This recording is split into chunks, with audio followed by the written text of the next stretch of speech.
Good morning.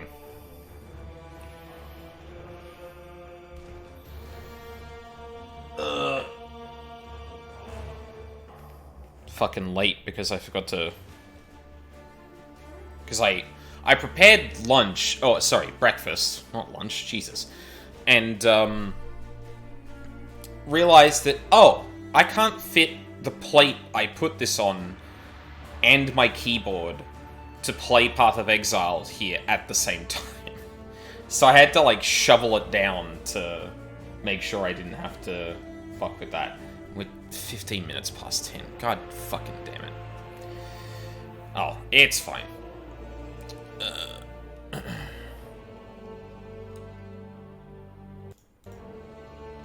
Switch audio channels there. Yeah, so... It's been a bit since there's been a Path of Exile stream, period. Mostly because, GGG has focused on, Path of Exile 2's release. So, like, we would have expected, I think, a League launch, around the time of December, I think it was gonna be. Or should have lined up that way anyway. But with the Path of Exile 2 launch, you know, a brand new game they're hosting on their servers and that, you know, ended up having some problems because there were, like, 1 million people that signed up to play. And I think they reached a peak of, like, 500,000. Which is, like, crazy for Path of Exile. Like, Path of Exile has a reputation, but it's never been, like... It's never been that popular. I think, like, the most popular it was... Well, Path of Exile 1, at least. Was, like, 200,000? Which was probably... I want to say that was Ultimatum. I think that was Ultimatum, yeah. So, yeah, like... I definitely understand them not doing that, and, or not launching a League, kind of, like... immediately after that, because that would have been hell, trying to get a new League launch the same time that, like, Path of Exile 2 still having stability issues and shit like that. Although it seemed to be fine ultimately. But yeah. And ever since that's kind of, like, come to the forefront a bit more, or Path of Exile 2 in general, I've been meaning to play through Path of Exile 1 and, like, really absorb everything that's in the game. Now, something I probably won't talk, or it might just come up incidentally anyway. 3 Leagues Time and Settlers Leagues. Oh, no, that's right, because they did, Sorry, no, you're right. They did Settlers, and then they did the, Settlers and Necropolis crossover. Fuck, I forgot about that. You're so right, Deku. Also, welcome. Yeah, they extended multiple times. Yeah, you're absolutely right. Yeah, which again, I'm perfectly fine with them doing that in lieu of a League, especially with Path of Exile 2 coming up and the unavoidable server issues that probably would have happened as a result of that. Yeah, exactly. So, yeah. Like, I think, if I remember correctly, in the last, like, official interview they had, they were talking about, there was mention of, like, hey, so Path of Exile 1 season, sorry, League, and they were like, yep, interesting topic we need to cover soon. I was like, okay.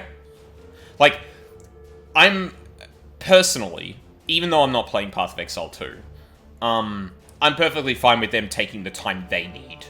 Because, like, I would prefer they take the time to actually get into a spot where they're happy to keep proceeding with development on everything, than going, ah, shit, we gotta get a Path of Exile 1 League out, let's just do it, and then that ends up being a mess. Path of Exile 2 ends up being neglected, and maybe there's server issues that don't go addressed for a while because of that. I at least trust them in making those kinds of decisions pretty well, so, like, you know, PoE 2 is so much bigger than PoE 1 at the moment. Yeah, no, exactly. Which, like, and it makes sense to, like, obviously work on that, because A, it's unfinished, and B, there's a lot of focus on that right now. But yeah. Regardless, we're not playing Path of Exile 2 today. I am going to be going through Path of Exile 1 in a way I have not actually done probably since the first time I played it, which is actually listening to all the dialogue on that. And there's, like, two kind of reasons for this. First of all, I'm rusty on what actually happens in the campaign. If you ask me what happened during, like, League content and in the endgame, I'm pretty sharp on that. But there's intricacies to, like, the campaign and the implications of when certain things happened and in what order that are murky to me, that I recently, like, watching, actually, a Kitten Cat Noodle video, which, shout out to her, she's probably one of the most, like, she probably has the most comprehensive collection of, like, Path of Exile lore stuff that I've seen. There was a lot in that I started thinking, like, oh shit, I don't really think I got that impression from that, but I can see the League stuff, so it's like, okay, clearly I need a refresher on what happened in Path of Exile 1 proper, because, like, yeah. And the second is that, with Path of Exile, when I eventually play Path of Exile 2, I am going to play this in the same way. I am going to sit down and listen to every goddamn bit of dialogue I can, for my first impression of it. Hence why I'm not playing it at the moment, because it's got the first 3 acts, and then it just skips to endgame. Well, sorry, you go through the first 3 acts, then you go through the first 3 acts a second time, and then you end up at endgame. And there's probably going to be implications for where you end up in endgame compared to the story that I'm just like, I'd rather experience all that in one sitting. So yeah, we're not having a traditional playthrough of Path of Exile 1 here, in terms of burning through the campaign at light speed. Not that I can do it that fast anyway. 10 hours. But I wanted to at least include a little bit of silliness here, because what is Path of Exile if we don't break the game over our knee? So I'm going to be playing a build that's probably, like, it's probably the silliest build I personally attempted. It's not my own build. It's a Josus build surrounding the Abratus. But we're not going to be talking about that until, like, I actually get to the point that I'm making the build function, because it does not function until level 40. Sorry, 41. Because I need a very particular item to be able to do the thing I want to end up doing. Until then, we're going to be going through the game, nice and slow. We're going to be listening to the dialogue, and I'm going to fight my urge at every point to skip everything, because I actually want to absorb what's going on. But actually, there's something to comment on before we even start the game. Path of Exile 1 is a live service game.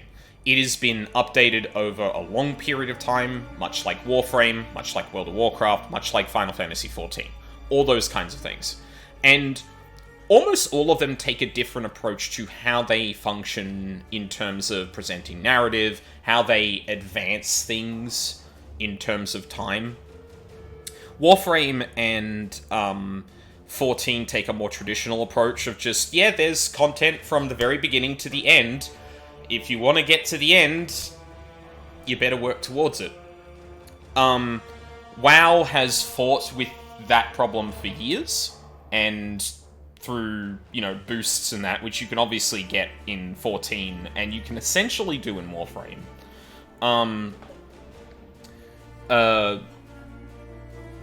It ends up with, you going through, a section of the story before you get current. Or before you get to the pre-current expansion, and then you get to current.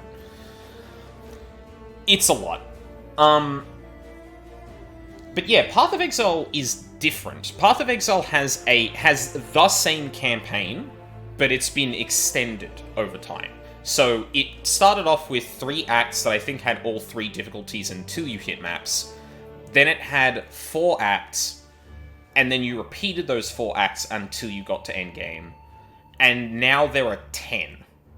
all sequential, no repeats, and then you get to endgame. Now, that's not going to be too important to our playthrough, but right here, this starting point actually changed with the introduction of the initial 10 acts. And it's something that is not going to be covered by the story. Like, the bit that we're about to talk about, that we'll get to once we start the game, does not exist in the game anymore.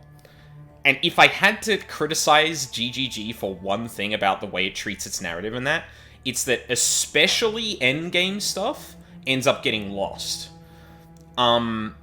There's one of the initial iterations of the endgame in Path of Exile was fighting against someone called the Shaper. And at one point during the game's development, there were bits of lore that you get from every single map you got up to T16 to get to the Shaper. And it would lay out a lot of this person's character, and if you read between the lines, you could probably pick out something about them that gets iterated on in the actual confrontation with the Shaper. So that middle bit, getting all the lore pieces up to 16, gone. You cannot read them in the game anymore. The game has essentially moved past those events where they happened in the past once you get to endgame. But the unfortunate thing is that, like, there's nowhere, at least to my knowledge, that you can go back and read those other than archives outside the game. Like, there's no collection in-game that just has all the pages of lore in there. And that creates problems where, like, you get to the Shaper's memory, and it essentially immediately spoils you as to who the Shaper is. But, like, it's not really spoiling because there was nothing leading up to it. You don't get the anticipation of that. So it's just a foregone conclusion that the Shaper is who he is. And this is one of those things that gets lost here. And the best way to, I think, demonstrate the difference here is the Witch. Why So do the keen of mind seek to satiate their curiosity in darkness and depravity? Innocence is our father. Arieth is our mother. When a daughter strays from the light, she makes herself an orphan. Learn well the lessons that Wraeclast will teach you, Witch. It is your only hope of finding your way home. So, each character has an introduction in this, and there used to be a different character select screen. It was on a boat, which we'll talk about in a second once we get into game, but I'd like to point out here that this text is different from the one in the initial character creation. The one in the first character creator actually was spoken from the perspective of this character. So instead of I'm pretty sure it's Dominus. Instead of Dominus talking about the Witch would be talking about the Witch. And I bring up the Witch specifically because you might read that and, we're in a Colosseum. We're in a rather Grecian, ancient Europe, ancient Rome kind of thing here. This person is talking about, innocence is our father, Orieth, a place is our mother. When a daughter strays from the light, she makes herself an orphan. Real, leaning into some potentially theocratic or, straight up religious kind of perspectives. So you might think, oh, so what? The Witch was, practicing witchcraft and things like that, and, just doing something unseemly towards the theocratic structure here, which, let's be honest, in current year, it'd be believable that it would be something completely innocuous. She took revenge on a bunch of people by killing their children.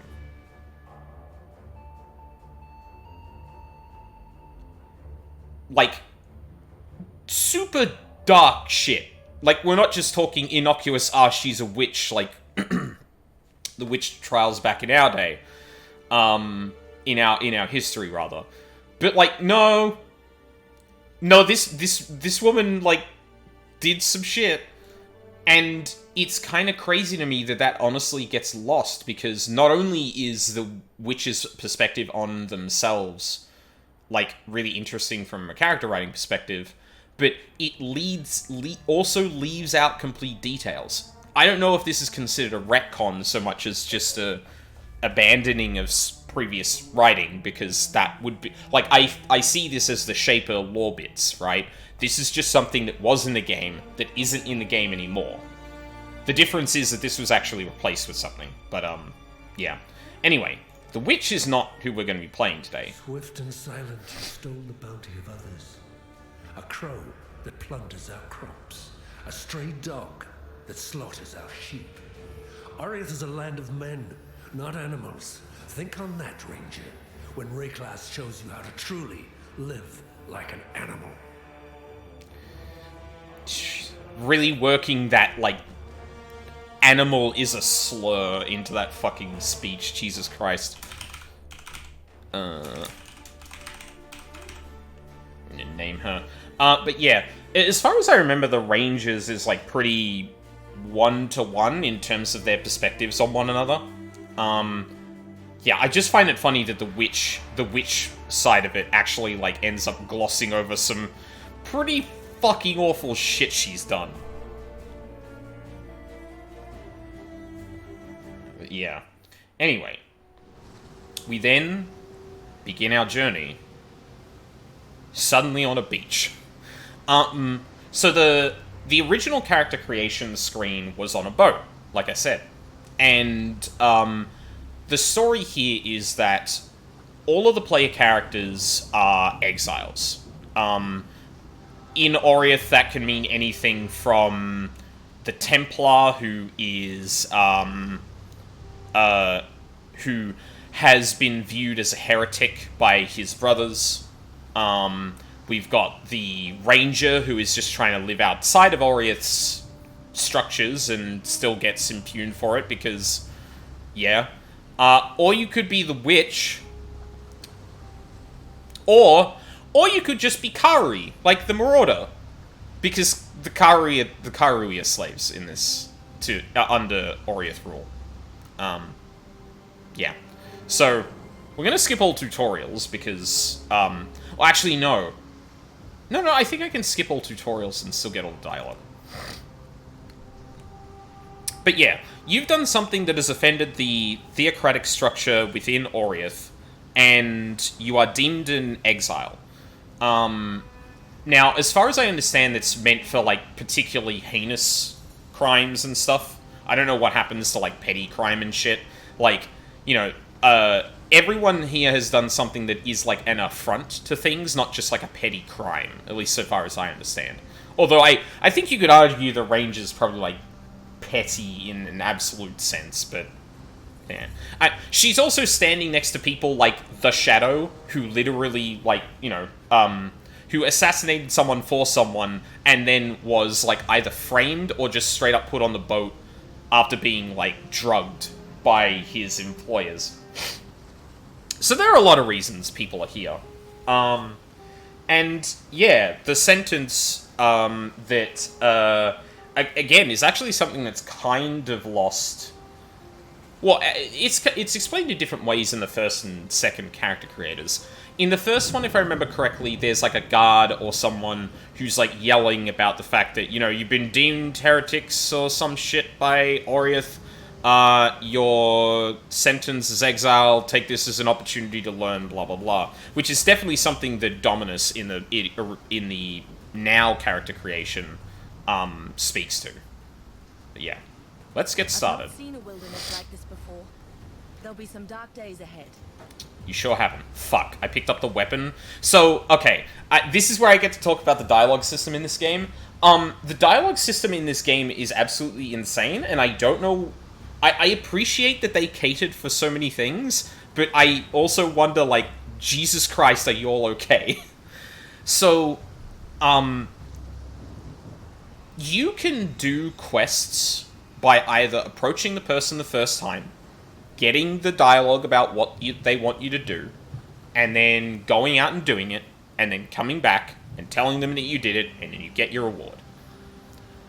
Or you could go to the place that you would ordinarily just pick up the quest anyway, the game gives you the quest, and then you go and complete the quest, and then come back to the NPC that would have wanted that, and they have different dialogue for the fact that you went out and did that yourself. Or, and I'm pretty sure I'm correct on this one, you can go out to the quest area, end up getting the quest, going back to the NPC that would have originally asked you to do that, and get told another unique piece of dialogue because you went back there to get information about the thing you're going to do. Like, it's nuts how much dialogue is actually in this game, and as far as I understand, you literally cannot see all of the dialogue in one playthrough. You actually need to do multiple playthroughs because of that aspect. There's going to be... I'm going to be doing it so that we get the most dialogue, where we walk up to the person to get the dialogue, get some context about why they need it, go out there, get it, and then come back. I could do some fancy shit where, like, I do the back and forth where you get some unexpected dialogue, and we might do that a couple of times just to demonstrate it. But generally, I want to try and, like, get as much dialogue as I did. But... one thing here is that you talk to this Exile, and he's like, hey, pick up your damn weapon, and then you pick it up, and then you talk to him again. Actually, I think if I don't equip it, I might still get the dialogue. You and I, we're the only ones that made it to shore. Alive, anyway. This place is crawling with criminals. Find something you can defend yourself with. Criminals is not the only thing that's here, buddy. That'll do for now. I thought I saw some smoke rising just north of here. Could be worth checking if... And rip. 07. Now, I'm not actually sure who this is. I like to think this is a character we will see later on. When we return to... this? Oh, maybe I should explain that too. 10-act structure. It's technically repeating the first 5 acts, but with different story. So you go through the first 4 acts, and then you go to Oriath, and then part 2, which is acts 6 through 10, is going back to act 1, but time has progressed. So you're not just repeating act 1, you're actually going to the same area, or similar areas to act 1, and solving some other problem there. There is a narrative for part 2 we'll talk about later, but yeah, that won't be relevant for a long time. Yeah. This is where my playthrough of Path of Exile is going to be looking a lot more similar to the way I usually play it, because we'll at the very least be moving like we're trying to get through the game quickly. Now, thankfully, some of this stuff, I can just kind of use my usual strategy of birding through the campaign to speed things up between the dialogue. So I know the gameplay shouldn't take me much longer than it usually does, but because we're doing a lot of silly shit, or because we're going to be listening to a hell of a lot of dialogue, yeah. Okay. Still breathing, that's a good sign. It sure is. I'm gonna go projectile damage.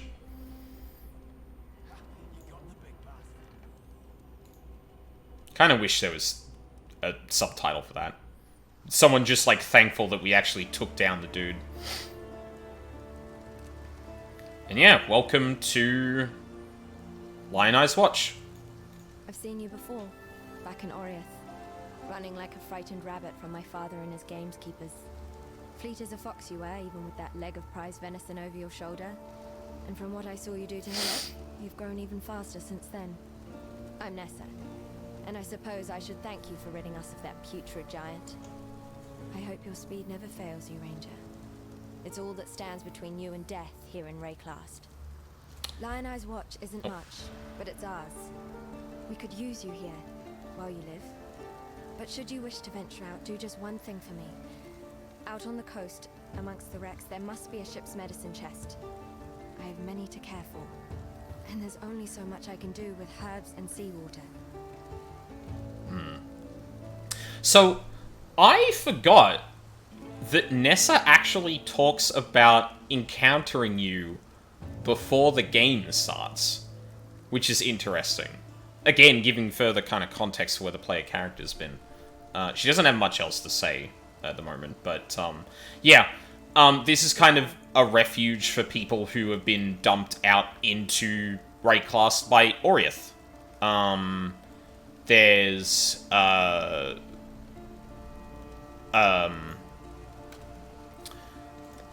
do I want to say? Oh, did I not?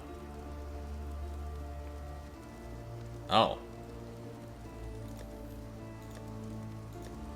I guess I don't really put Wanderlust on, do I? I was practicing this build to make sure I remembered it, too. Level 12. Ah, okay, that's fine, yeah. And then we get the increased movement speed. That'll do. That'll do it. Let me just grab all the reliables here. Actually, I wonder... Oh. That'll do it. Ah, good old guild stash. Never fails. Yeah, okay. Then we can sell everything Whatever else. help I can offer is yours. While we live, we are blessed. Cool. Grab some portal scrolls, and we're good to go. Alright, next person. A ravishing ranger, relegated to rot in Wraeclast. That's the first line of the poem I'm writing about you, Exile. Easy go. You could skewer a bloke with a look like that.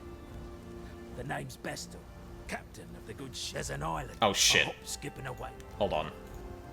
How you going? Try that again. Ravishing ranger, relegated to A rot little bit of in positional audio Wraeclast. going on. That's the first line of the poem I'm writing about you, Exile. Easy go. You could skewer a bloke with a look like that. The name's Bestel, captain of the good ship Merry Gull. Alas, my Merry Gull is gone. My crew is gone. But my wits remain, after a fashion. Fucking Dark Souls ass NPC dialogue. There's an island, a hop, skip and a wade offshore of the terraces. That's where my Merry Gull ran aground. Watched the locals spit roast the ship's doctor, but his medicine chest might still be there, amongst the splinters and bones. It'd have everything Nessa might need. Dr. Shaky Hands Ogden was lousy with a scalpel and even worse with a saw, but he knew his apothecary. Explains the shaky hands, if you ask me. You're getting high off his own supply. Poor Nessa. Not even a mother herself, and yet she cares for us all. And what a sickly, pathetic brood we are. May she live to have her own family. A real family. If anyone deserves that, Nessa does. Errol, the Merry Gull's cook, washed up on the rocks over yonder. Dead as a doornail he was, buried him myself. Then, a few days later, I see him on the beach. A little worse for wear, but upright, shuffling about. A land full of disturbing surprises, this Wraeclast. Yeah, that's one thing. So I played it down a little bit as we went through, but it's worth mentioning. You come onto this shore, and the guy's like, "Yeah, there are some criminals around. Be careful." And you see some like sea animals that are kind of, or crustaceans that attack you in that. But you eventually come across zombies, and like Hillock, who is a zombie. And this guy's like, "Yeah, we tried to bury a bunch of people, and then they just came back alive." Like, Wraeclast is cursed. We'll get into the history of this place later on, but, like, the reason that Oriath dumps people into this place is, A, as punishment, because, B, the place is fucking dangerous, and everyone believes it's cursed, to some degree.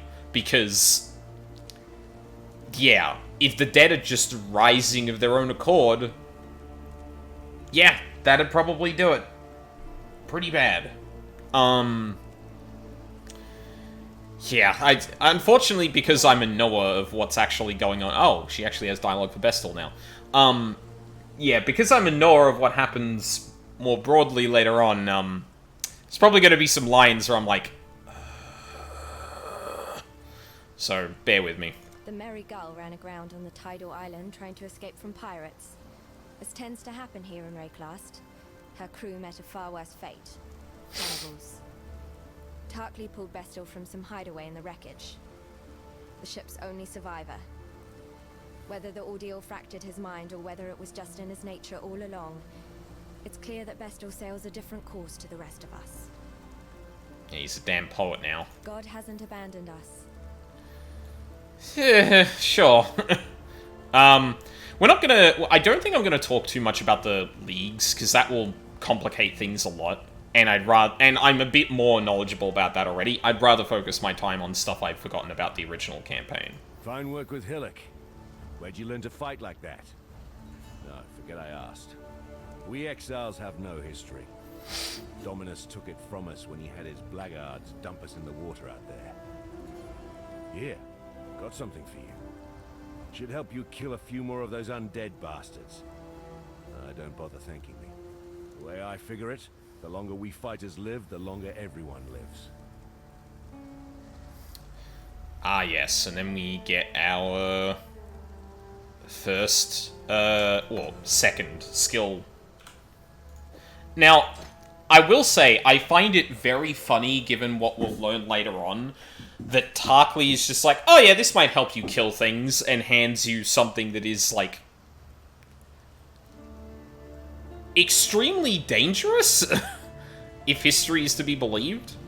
Founded by Marseilles Lioneye as a supply station for his campaigns against the Karui. In its day, Lioneye's watch could be defended by just a small garrison of well-armed legionnaires. What have I got? A handful of starving criminals with driftwood clubs and rusted hatchets. Yeah. The Eternal Empire has some right nasty leftovers. Whether it's something in the air or in the water, no one stays dead in Wraeclast. Not the first time. It can take a little while, but sooner or later corpses wake up and go looking for breakfast. Sorry, I'm gonna... The Eternal Empire has some right nasty leftovers. Right, because the Eternal Empire was in Wraeclast before all this shit happened. We'll learn more about the Eternal Empire later. Off the top of my head, if I remember correctly, they were the ones that ushered in, like, the latest calamity within Wraeclast, and are basically the progenitor of what ends up being Theopolis in Oriath after that catastrophe. That hat Bestel wears? Saw him pluck it from the real captain's head right before the cannibals barbecued the poor bastard. Waste not, want not, I suppose. Oh. Yes, Bestel's got a gift for telling tales, but I'd never call him a liar. The truth's always in there. You just have to listen for it. Nessa's the one keeps the rest of us from losing our minds. To be honest, when she first arrived, I didn't think she'd survive more than a day, 2 at most. She's been proving me wrong every dawn since. Heard a bard once sing that the fairest flowers bloom in the foulest places. He's bloody well right. I've seen many an exile pass through Lioneye's watch, and many more that simply pass on. Those letters are my way of keeping track, of remembering. Oriath might want to forget us all, but I'll be damned if I will. Yeah. Farewell. I forget if... Oh, yeah, this is just the social stuff. Forget about that. And then the event notice board, yeah. So, yeah, shit sucks. Wraeclast bad. But, you know, I've got Caustic Arrow now, so that'll be fine. Oh, we've got a line from the Ranger here.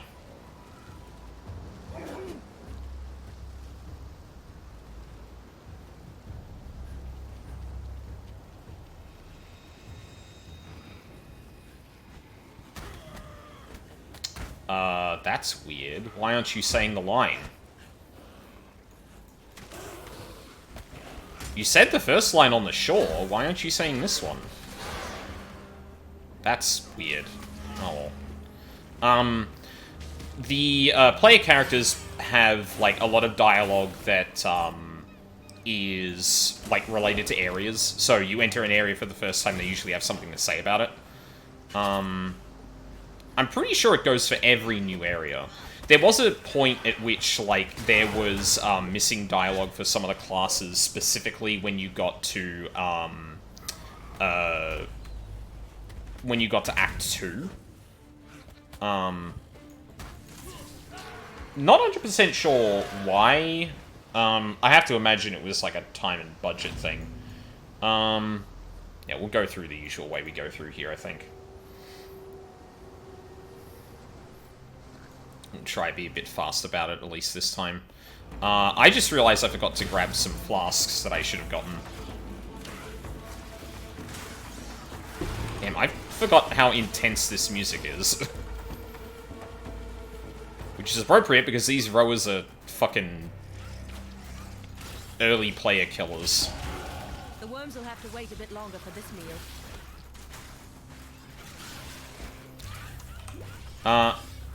Yeah, I kind of wish we...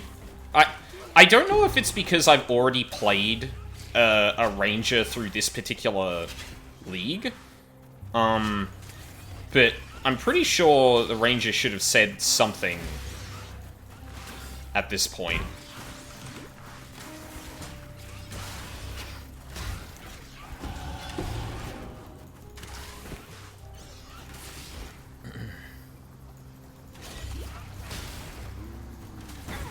Ow. Oh no.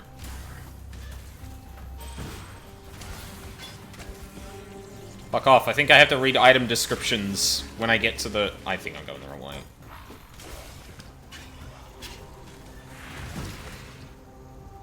No, that is into the water. Okay. No, I was right the first time.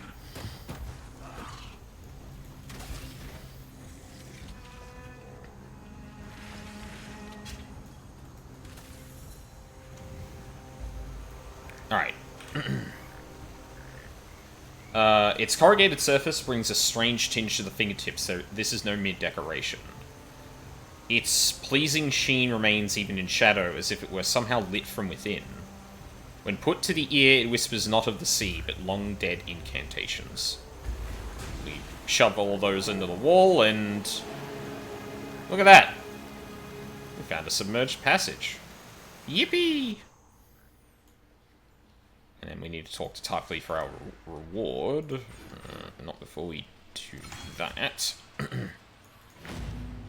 And we'll go and do the medicine chest bit.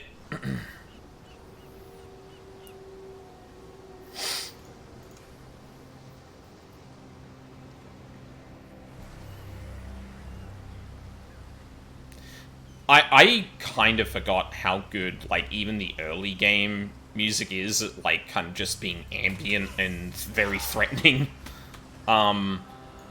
There's a lot of good music in this game, especially in the end game. Most of the leagues have some really bombastic or, like, really cool themes that are, I don't really need to pick up shit, do I? Well, I don't need to pick up currency, at least.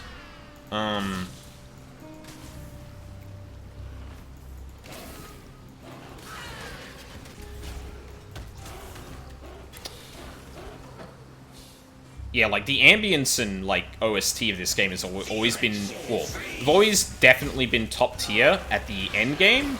Pain brings strength. That's nature for you. I think he's a bit confused, chat. Oh, no, he got me. Bastard.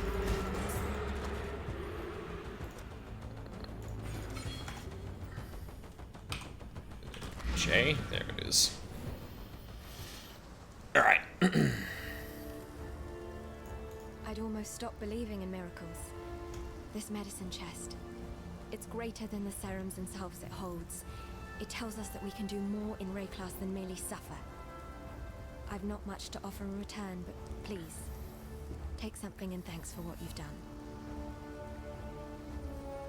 Oh, definitely get that. And then...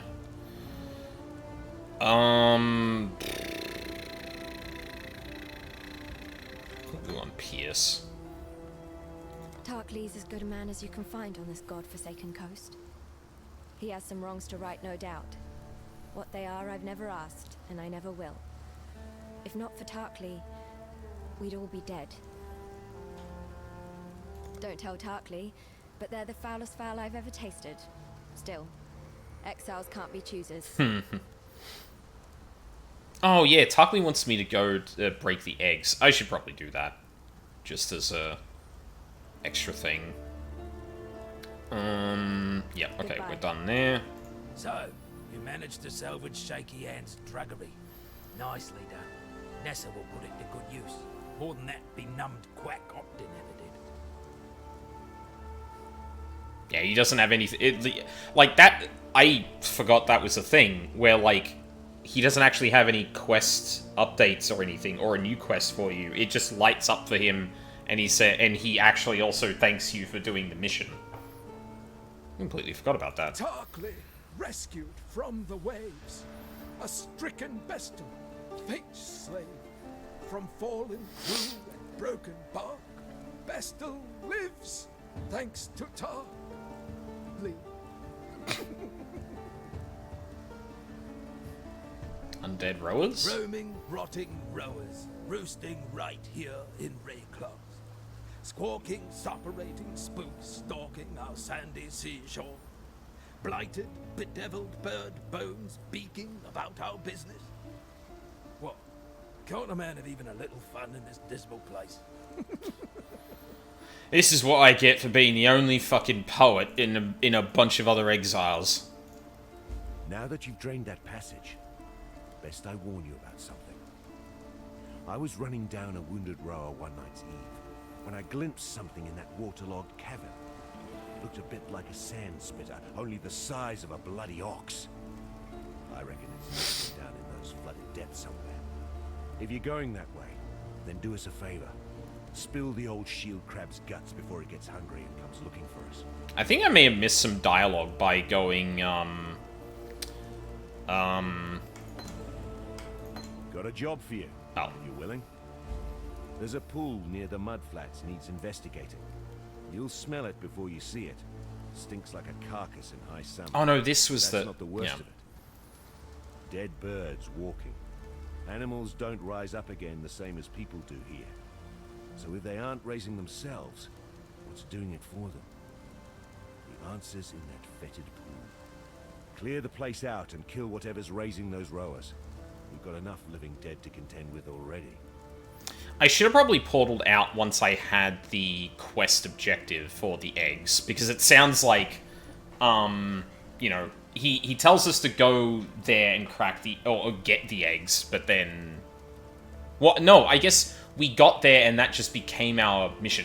I've got to remember to look out for that, because some quests you just end up getting naturally from walking into an area. You can't pick them up beforehand. Rowers? Overgrown chickens with a murderous streak. If you're not careful, they'll talon your guts out and snap them up like big fat worms. That said, be sure to rifle through their nests if you get the chance. Rowers are like magpies, attracted to what shines. Though they might look like you or I, behind those eyes there's nothing but darkness and hunger. Whatever's got inside those folks is not even close to being human. Yeah, so we're also not dealing with just undead, we're also dealing with mad people. That medicine chest you found, it'll do more than you might think. The medicine will run out, it always does, but Nessa won't. Give that girl a sliver of hope and she'll carry it to the end of the world. Farewell. Alright. So... Next stop is probably the coast to go back into that area here. And we'll head to the Mudflats. A place I don't usually go. Because the quest reward here doesn't really do much, but we're looking for all the dialogue we can get, so we're going to make sure we actually do that. And I just realized I didn't equip my fucking speed flask. Yeah, suddenly I'm not pressed for time and I'm forgetting how to play the fucking game fast. Incredible. So yeah, shit sucks here. Much like it does all over Wraeclast, but in particular this area is like really bad.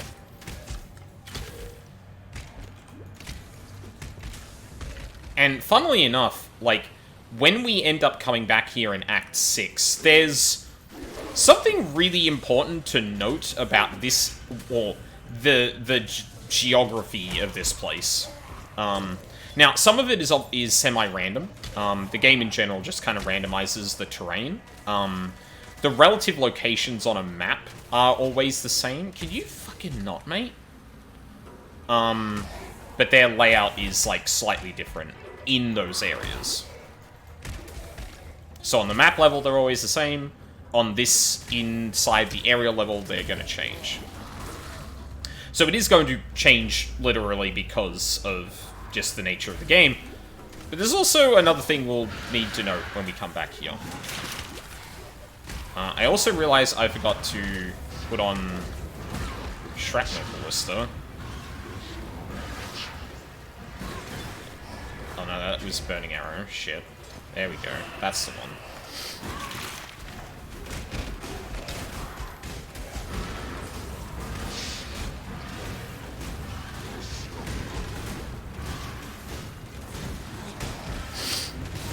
I put you out of your misery. Yeah. Also, the reason we don't usually come here is because it's a waste of time. Both because the enemies are, you know, a little annoying to kill, and and the reward for killing them is not much. Like, I think this is one of the first areas you can actually encounter rares. I don't think you can encounter them in the initial area we fought the rowers. It's been a while since I, like, paid attention to that.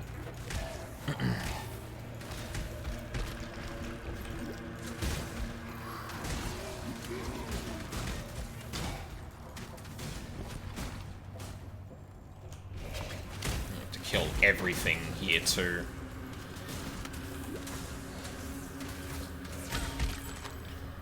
Another iron ring, thank you very much.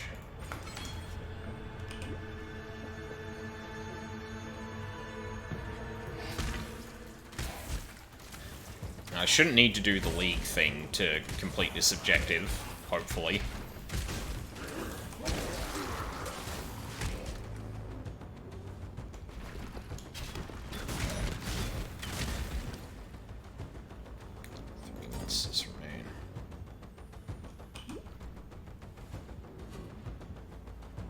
Oh, for fuck's sake. I knew I was gonna miss some.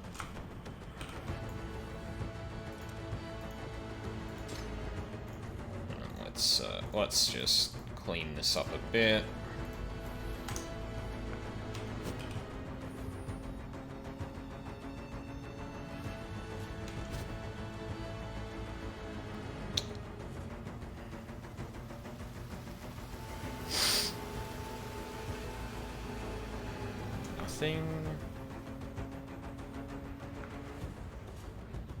It's another reason this quest is kind of annoying too. You can't just dive in and get the objective done. You need to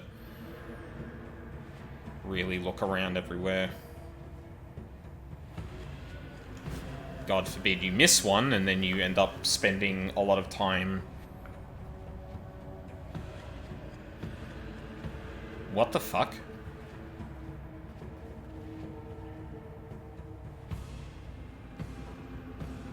Oh, it includes... Oh, no, wait, hold on.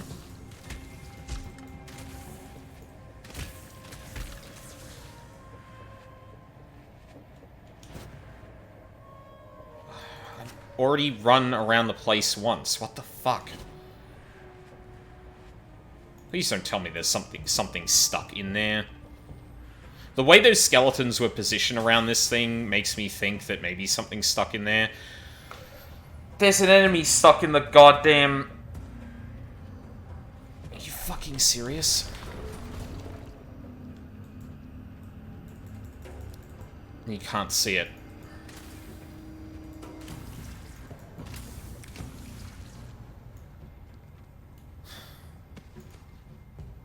I have to come... Fucking hell, dude. I have to reset the area. No. Incredible. I thought they fixed that shit. Alright, take two.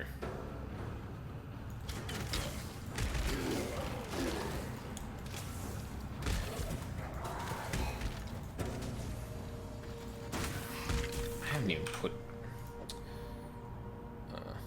where's Caustic? There you are.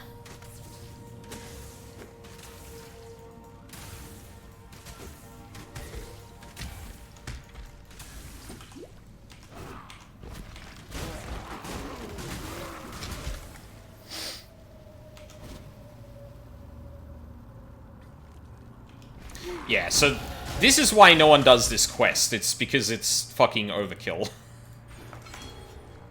It's overkill, it's easily bugged, the reward isn't worth it.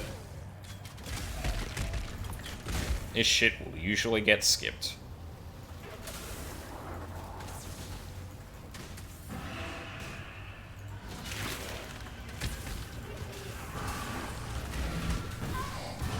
I did not mean to hit that button.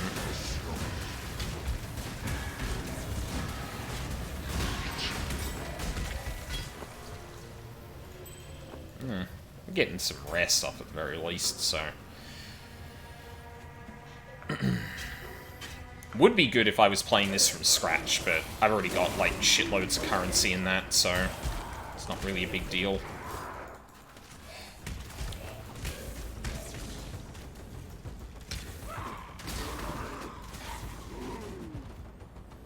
Okay, it doesn't look like there are any enemies stuck in the geometry.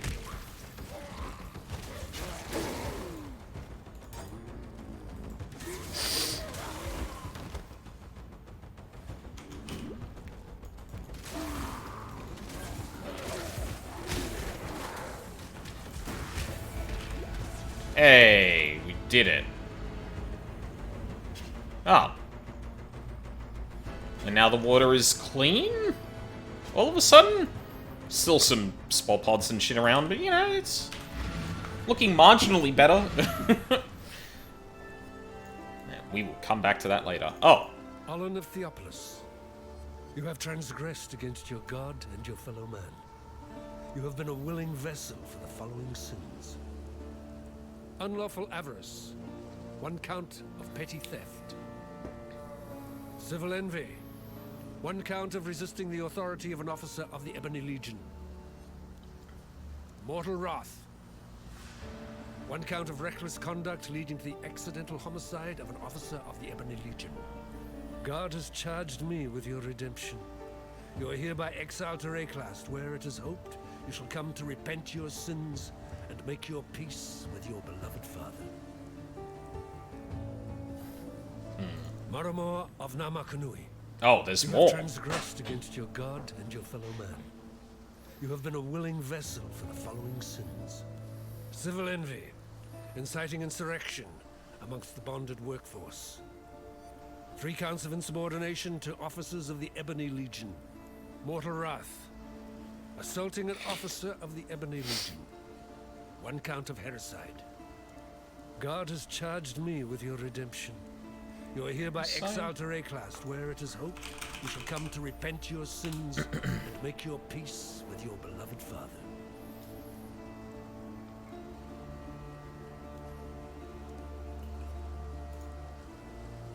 Hericide.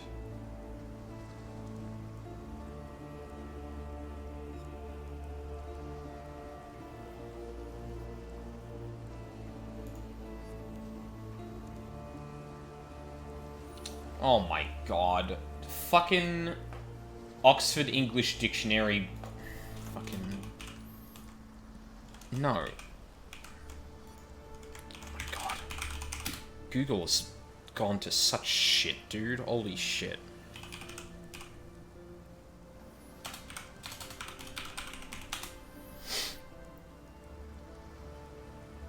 Hericide. Like, is that like... Is that like a killing motivated by heresy, maybe? That would explain the etymology, but Salem of Theopolis, you have transgressed against your god and your fellow man. You have been a willing vessel for the following sins. Defamatory vanity, 3 counts of unauthorized political satire, 6 counts of blasphemy, 1 count of inciting public unrest. Performing in public without a license. God has charged me with your redemption. You are hereby exiled to Wraeclast, where it is hoped you shall come to repent your sins and make your peace with your beloved father. Oh yeah, speaking out against the Theopolis. Yep. No. May as well be thrown onto the island with the fucking murderers and all that shit. Yeah.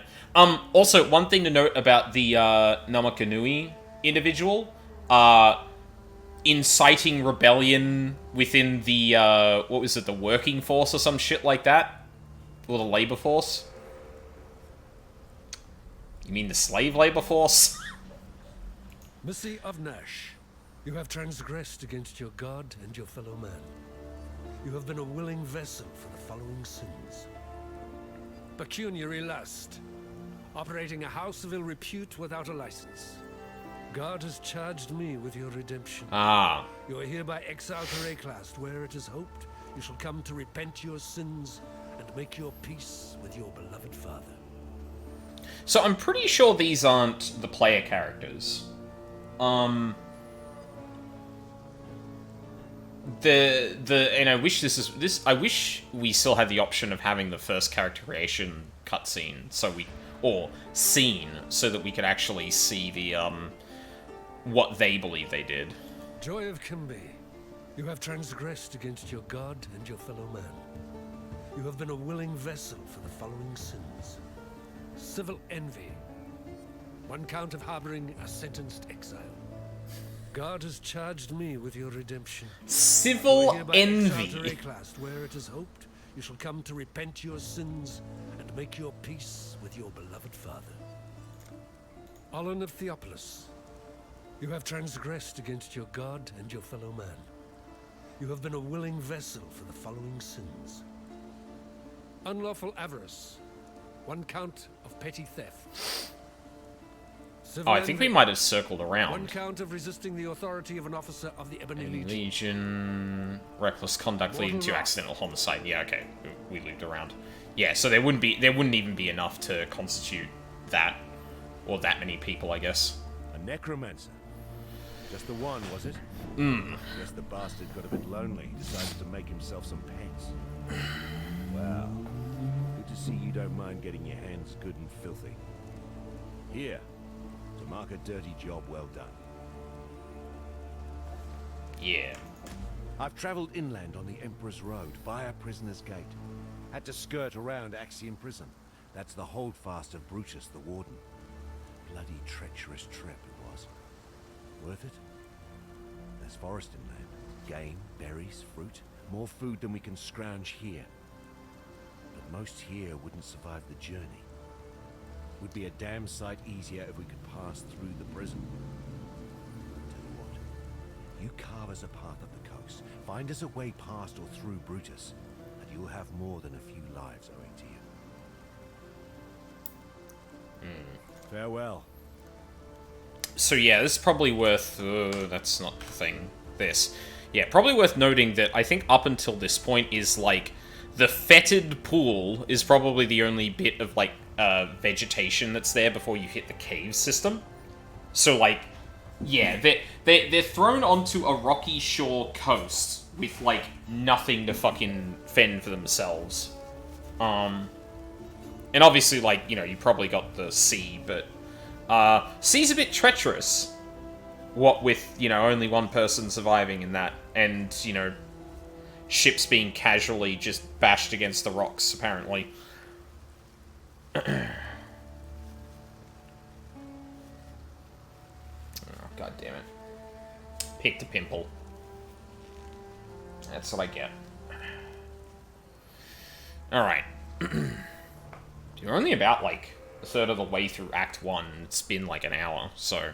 Yeah, it's probably gonna take 3 times as long for each of these. Just by guesstimate.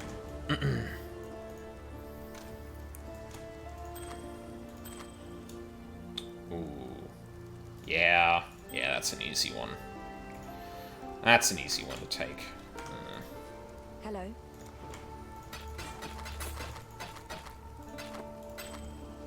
Goodbye.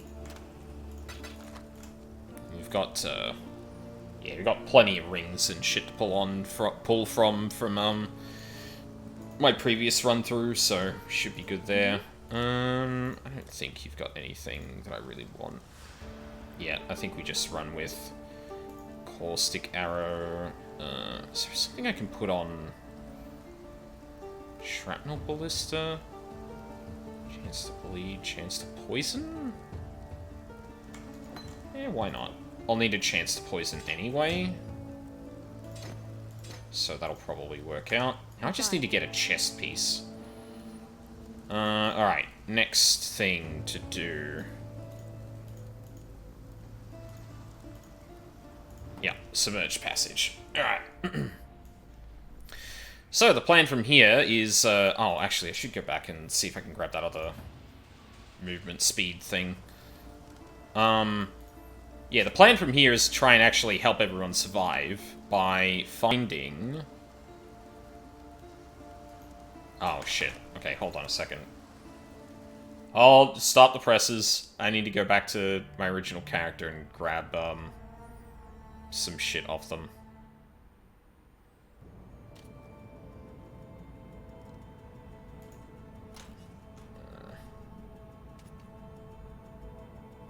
Is that really the only... There's no way that's the only movement. Oh, there it is. I was gonna say, Jesus Christ.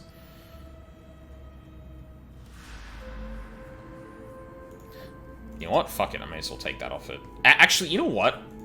Just because we saw that weird thing before with, like, no dialogue, I might just delete this character entirely.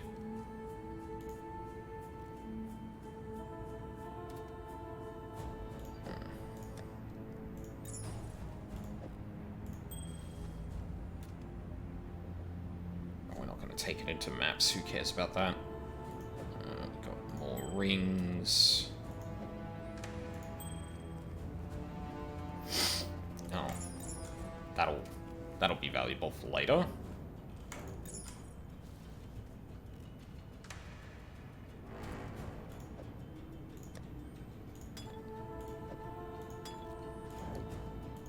I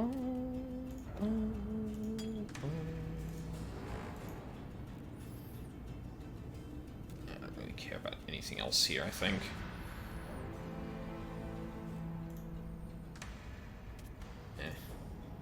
Yeah, fuck it. We'll see if that actually makes a difference. If it's just like, we've got a character that's already been through there, that's the flag. It might just be that I don't get any dialogue from the Ranger again for the rest of this, which would be a real shame. Because I prefer to actually, like, have that, but, you know. Hello. Beggars can't be choosers, I guess.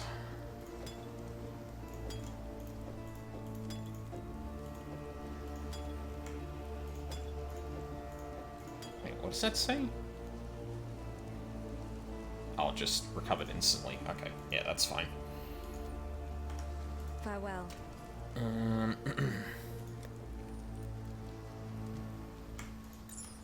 What does this do again? Oh yeah, chance to poison multiply. I'll take that. That seems a good. What little help I can offer. Farewell.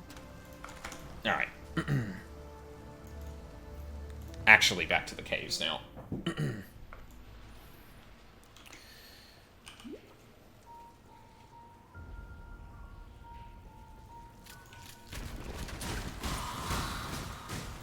Yeah, now we're cruising. Oh.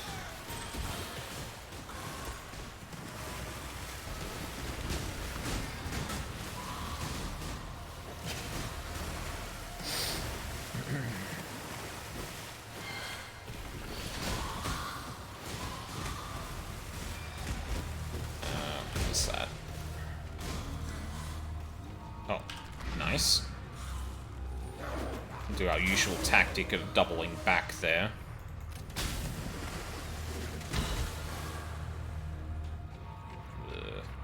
Oh, actually... Shit, if I double back, the only reason the portal back to the step works is because I'm not going to sit there and listen to dialogue. Do I want to go beat that now? I think I want to go and beat that now, actually. Yeah. Ordinarily, you'd go through there, drop the portal, come back, but there's an instance timer, so between 8 and 15 minutes, if an area doesn't have a player in it and isn't re-entered, it gets deleted, which means it essentially, like, resets the area for the player. And if you don't, so the reason you can, like, jump back and forth so much in, this is because... Is this a completely different one? What the fuck?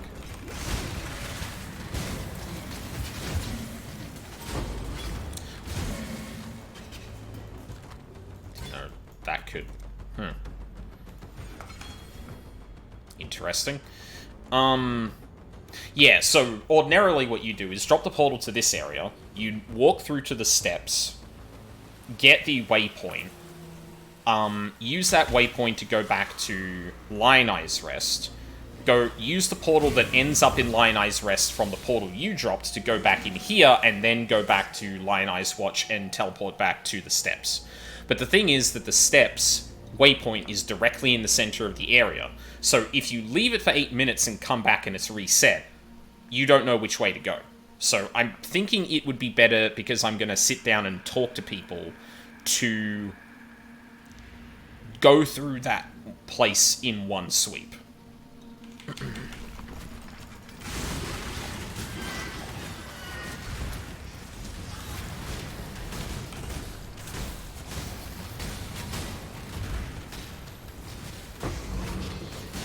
Damn.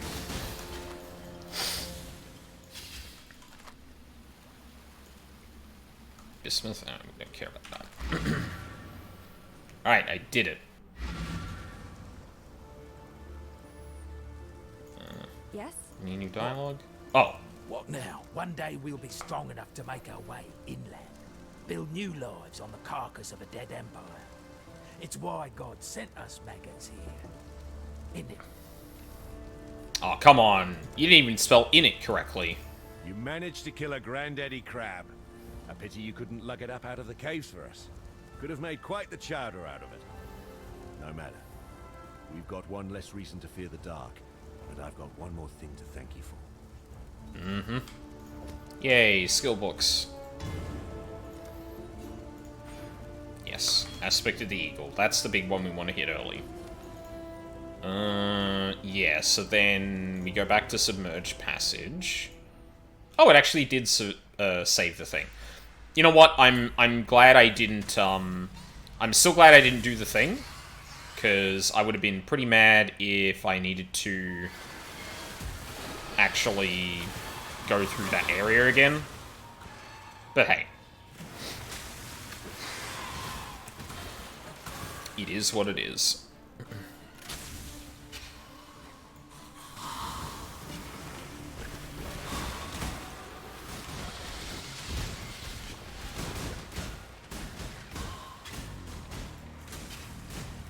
No, go through. God. Alright. So, I think this is where we come across our first, like, actual bit of lore here. Or, like, just out in the world lore. I don't know if I'm gonna go, like, search through entire areas to find these things. Because some of them are, like, in obscure locations and shit like that. Or, like, I could just never run into them. I'm really more focused on, like, the core story and that. Otherwise, like, we'd be here for way longer than I feel comfortable actually doing.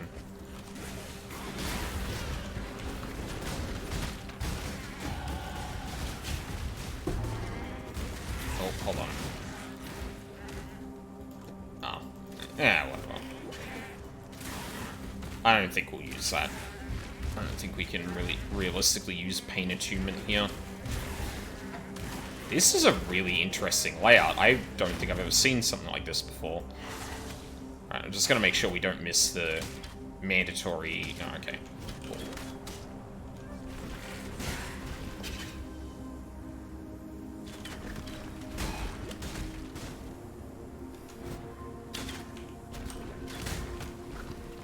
Here it is. Earth of Wraeclast rejects the dead. Oh, that's way too quiet. The earth of Wraeclast rejects the dead. A black spirit of storm and dream now reaches into the ground and raises up our slain imperial foes. It leads the fallen from their graves and drives them to fight us beyond the end, rotted tooth and jagged nail. Our own remembered have joined their cursed ranks. No longer may we give our beloved to the birds, messengers of spirit to the sky, conveyors of flesh to the earth. Calm has commanded us to destroy our remembered with axe and fire. Calm is the bravest of us, willing to bear the ire of the ancestors for the survival of his people. Yeah, so this is one of the first pieces of evidence that the Karui have been here.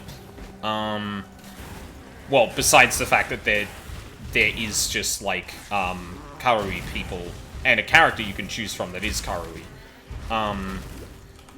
But, like, yeah, there were people here before the Eternal Empire and that. Or, sorry, before you come here. Like, this isn't just, like, Wild West or anything like that. Many, and that's kind of alluded to with the Eternal Empire line from earlier on. Many people have tried to settle within Wraeclast, and not many have managed to do it, and even fewer have managed to do it for long. Wraeclast is, if nothing else, an incredibly tumultuous place. And that's also the first mention of Calm, who will become an important person we will cover, I think, in Act 3 or 4. But Calm is basically a hero to the Karui people. He was part of the reason that the Karui managed to hold off Lioneye, who we found out about in Lioneye's Watch. Where essentially, I think it was the Eternal Empire, came to enslave the Karui. Or, well, yeah, overthrow them to some degree. And, Calm actually managed to get the upper hand, for reasons we'll probably cover later on. I'm not up to that just yet.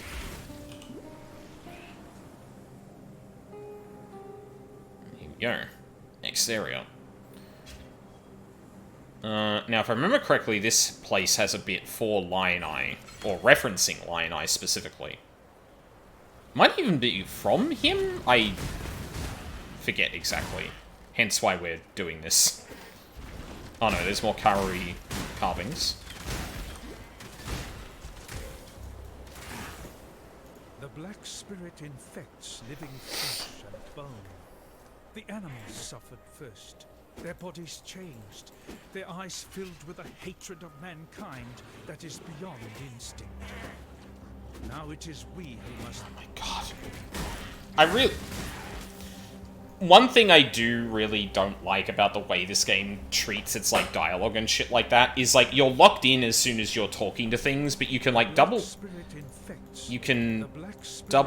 click... The black spirit infects. Okay, you can't do it with this one. That's weird. The black spirit infects. Never mind. The animals suffered first. Their bodies changed. Their eyes filled with a hatred of mankind that is beyond instinct. Now it is we who must bend and bow like saplings before the sea-born gale. The firstborn of the kingdom of Calm greeted us this day. The firstborn of the kingdom of Calm was buried this day.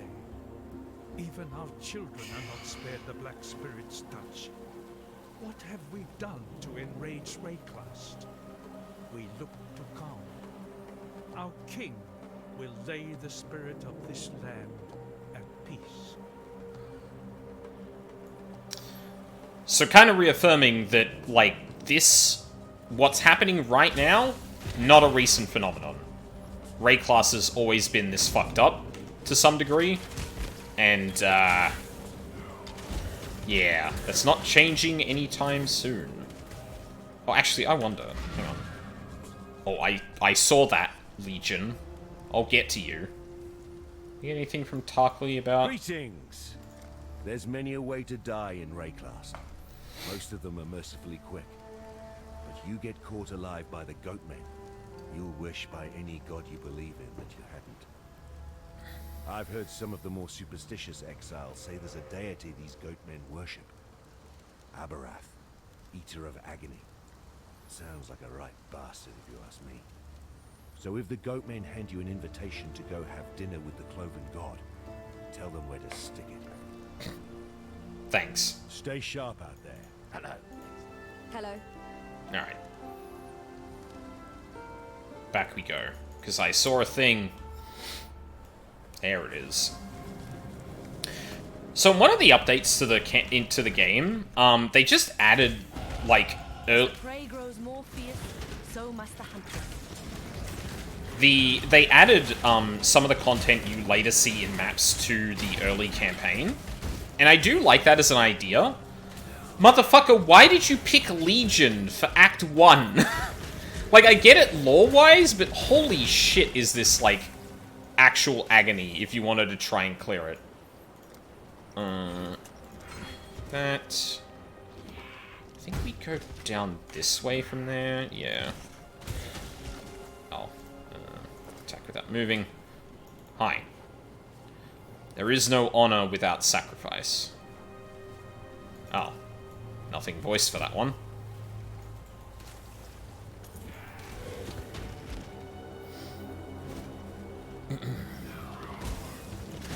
Oh yeah, there's bone wheel skeletons here too. Don't worry about that. They're, you know, undead. We're gonna just see undead. Period. They're all gonna be bad. I should be putting these down before I do any attacking myself. More. Alright, now we're in the lower prison. There's no justice in a place like this. Thank you. Only misery. Yeah, so, something we learn about the Ranger, and is pretty obvious from some of their character already, they're very focused on nature and kind of the way things, should be. And she comments, like, getting into Wraeclast that, oh, Jesus, this isn't anything like anything I've ever seen. She's very... we'll probably get into that later. But we've been going for about an hour and 25, so I think here is where I'll call the first break. So that's about halfway. Maybe we get an act and a half done every time? It's going to be a little different, because, like, the density... The amount of characters with dialogue and the density of those things are going to be different for each act. But, yeah, what's 10 divided by 1.5? 6? Okay. 6 weeks. Yeah, that could probably work. I might, like, get up a little bit. Like, Path of Exile is, like, a fairly easy game for me to stream for long periods. After all, I do endurance runs of the damn thing. But I don't know how that's going to coincide with me also talking a shitload, so... Yeah.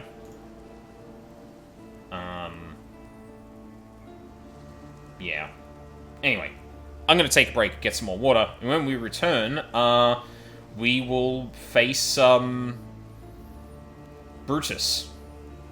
Which, Tarkley has already warned us about, like, hey, that guy's rough, be careful. Don't worry, I'm sure we will be.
I'm back.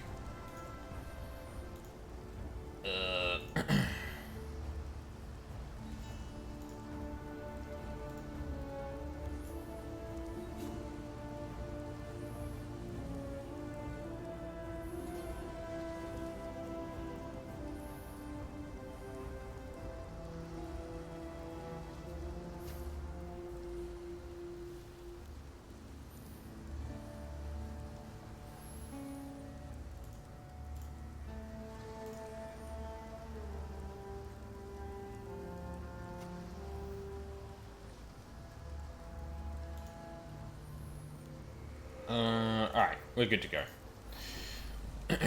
So, talk to Nessa.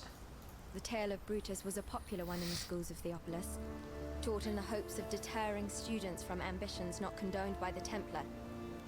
Brutus was warden of Axiom Prison, and one of the most feared men in the Eternal Empire. But there the histories end, and the myth begins, with Brutus commissioning a witch to transform him in a mad attempt at immortality. A moment of hubris that didn't end well for anyone. If it's true, then Brutus has my pity. Some of us pay too dearly for our mistakes. Yet if you insist on learning from your own mistakes, then please, take one of these. You might need it. Thank you, Nessa.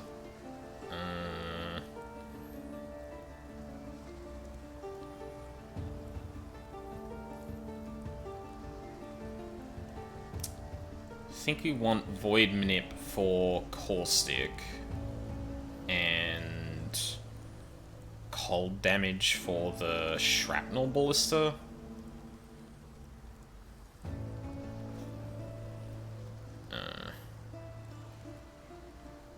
Yeah. This should be the bit I'm probably faster at, but I haven't leveled this one in a while. Even though I did say earlier, oh, I practice with this, but honestly, I think most of that knowledge has kind of gone out the fucking window. It has? Oh, must be item levels really low, yeah. Oh, that's a shame.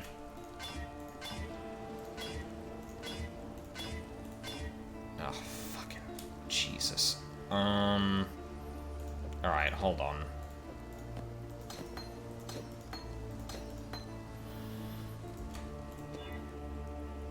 Okay, there we go. That can have shrapnel, poison. I just need one of the other two to roll 2 green sockets. There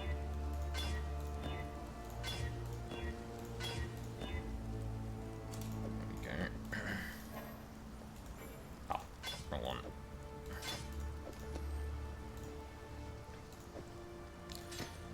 Oh no, no, I need 3 on this one. Fuck. Okay, hold on.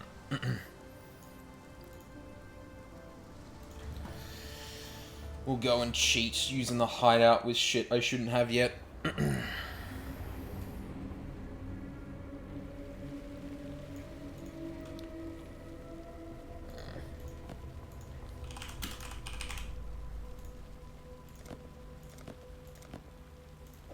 we go.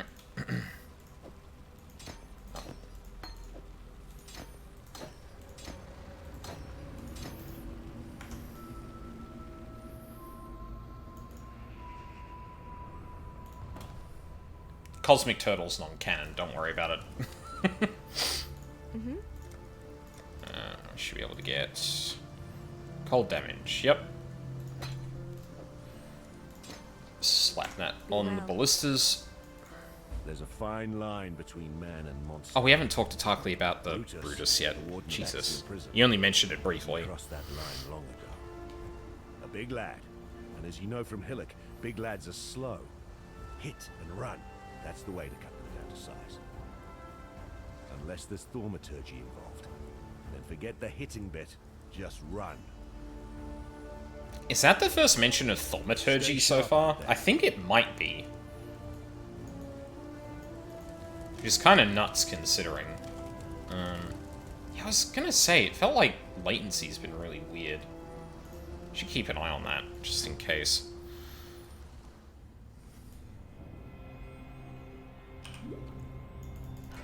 So yeah, thaumaturgy.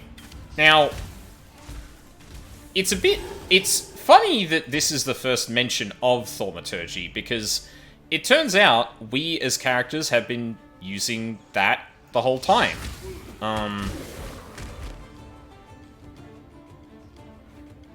That's the Settlers music.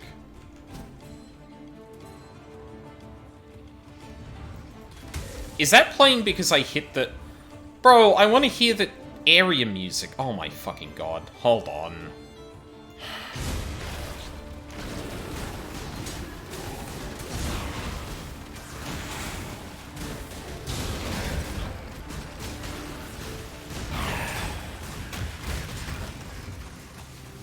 Just want the level ambience.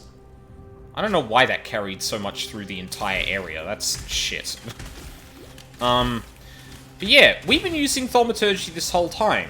The skill gems are a manifestation of thaumaturgy. They are the means by which a lot of really powerful, or people become really powerful in this setting. And they are very dangerous, which will get covered much later on. But it is kind of funny that is the first... We end up finding... And I think it's specifically because people in the setting up until this point are unaware of what the skill gems, otherwise known as virtue gems, actually are. Yeah, oh, one thing we should do here as well. Technically, I don't need to do it because I've been through the game, or been through the campaign on this thing before, but this is going to become important because this is our first glimpse at the Eternal Empire. In the court of the goddess, every man and woman is deemed worthy of redemption. Though you might be shackled by the tribulations of the past, the trials ahead offer you both freedom and glory. The future is yours, if you're bold enough to reach out for it. Thank you, Disembodied Voice. I think I will try and defeat these trials.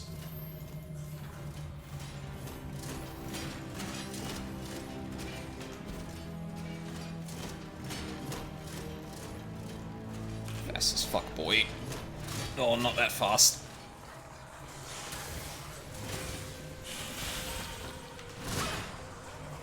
I read that wrong.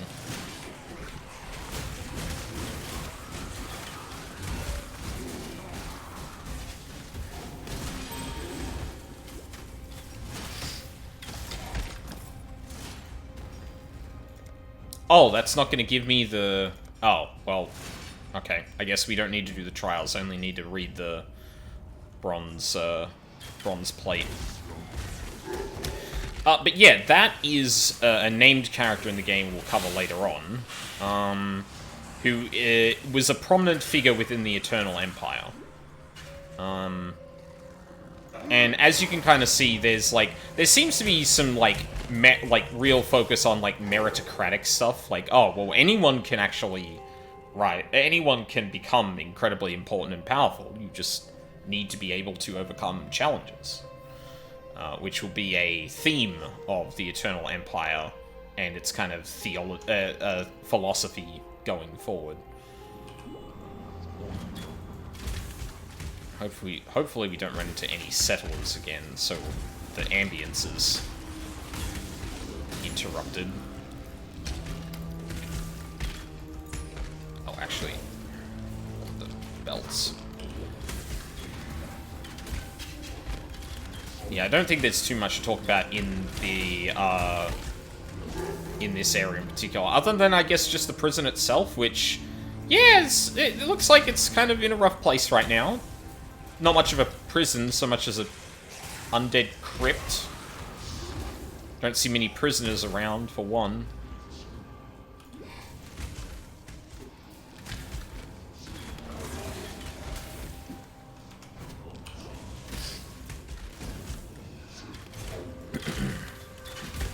Ooh, hold on.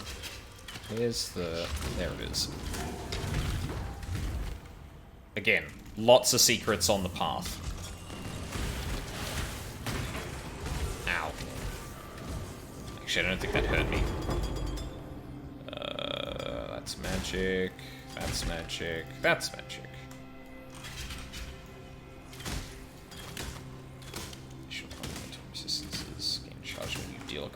strike. We're not going to be. Oh, I guess later on we'd probably be doing a lot of hits, which is a potential lot of crits, but we're not investing into critical strikes, so. Eh.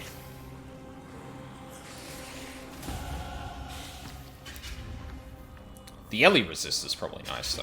Might switch that one in. Actually, I should switch that one in now before we get to the boss. Whoa. Hold on.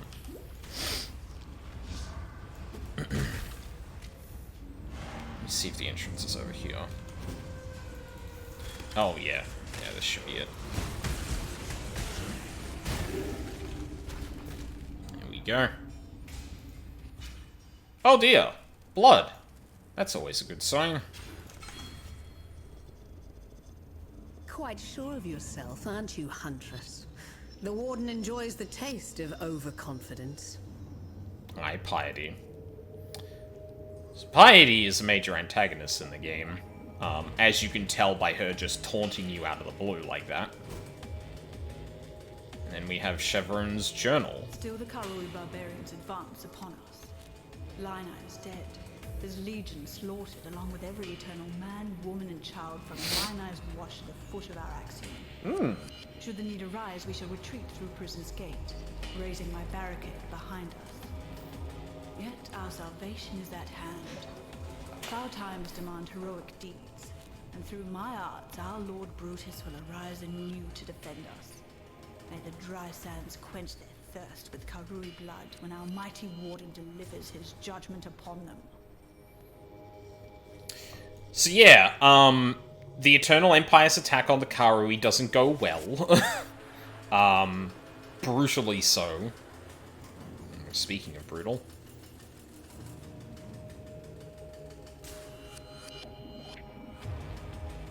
Where are you, mate?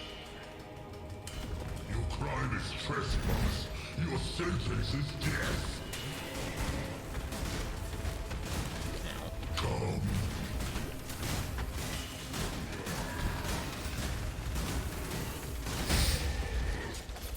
I've done for you what I would do for any wounded animal, Brutus. I don't have something to...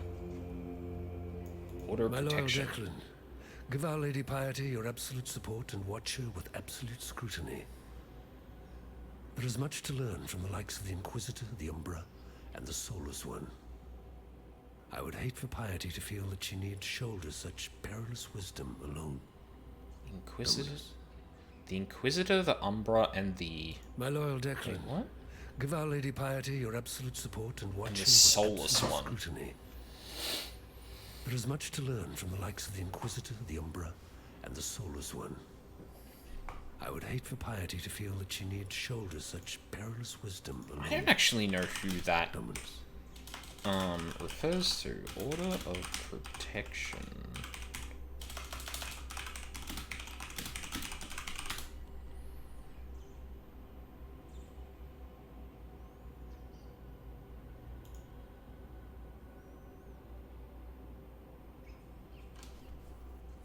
Inquisitor, the Umbra, and the Soulless One.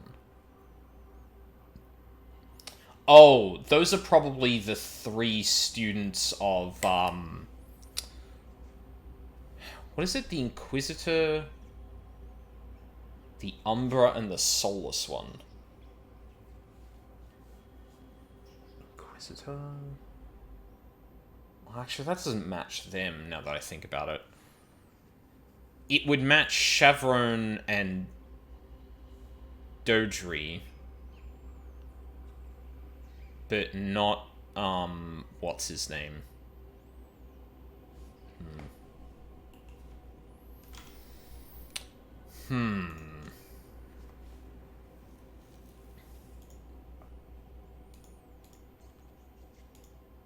Yeah, I'm actually not sure who that could refer to. Nope. Dear Chevron, you have certainly had your work cut out for you with Lionel's Legion. Do not concern yourself with Marseilles' complaints. Our Emperor is fully aware of the General's fickle nature. As to your need to accelerate the implantation process, I can recommend a quite simple alteration. Dip the gem in a boiling solution of 6 parts blood and 1 part thormetic sulfite for no more than 13 seconds. Any longer, and you invite the crystal's wrath. Once the gem is withdrawn from the solution, you have but a few seconds to install the gem in the prepared flash and close the wound. Should the gem cool too much prior to implantation, it will become inert, and your patient with it. Trust in the bountiful talent of yours, Sharon. My thoughts are with you. Malachi. There's a big name. So... You have certainly had your work hang cut on out a second. with Lion Eyes Legion. Crystals. Do not concern yourself with Marseilles' complaints. Should the gem cool too much prior to implantation? Right. So... Crystal... implanted in people. What kind of crystal do we think would actually be implanted in people that people would think would actually give them a power-up, I wonder? And this is a question I've kind of had for a while that I don't think I've ever been able to, like, think of a satisfying answer to. Is, how are the exiles using these powers? People who install them into their own... Like, it seems like inserting gems into your own flesh is like an augment. Like, we're talking about something that may be used unusually. But we just seem to be casually using the gems here, and... everything seems fine? Yeah, it's, a question I've always had. The warden's free of his own prison. Well, since you're so bloody determined to cheat the britches off death, you better have one of these, for luck.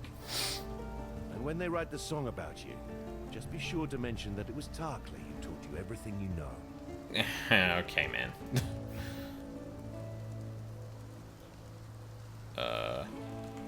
Blink arrow. Farewell. For some, death is welcomed with open arms. Did you end Brutus's suffering out of avarice or mercy? Only you know the answer to that one. I can think of only one reason why Piety would be here. She's interested in the sickness that pervades this place, the corruption that raises the dead and twists the wildlife into aberrations. Yeah, no doubt. What a lovely day we're having. Marseilles commanded the southernmost of the Eternal Legions, here at Lion Eye's watch. Why was he called Lion Eye? Crazy fool had his left eye taken out and a golden-hued gem put in its place. His head must have made quite a pretty adornment for King Golem's belt. True. So yeah, it wasn't just like... Well, I guess yeah, we don't know, like, all that for sure, I guess, at this point, the associations. But, yeah, we got multiple people inserting those gems into people now, which, you know... Welcome. Seems like a bad idea, but what do I know? Prisoner's Gate. Actually, we should be able to clear out the act before my next break, which would be good. If I can get 2 acts done a stream, that'd be really good, I think.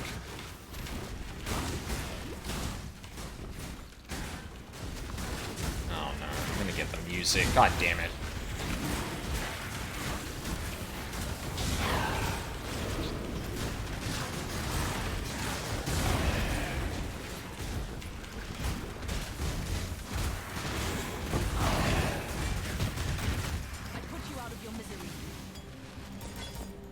Oh, it didn't actually trigger this time. It's interesting. Scroll. Oh. Bugger off. Of course.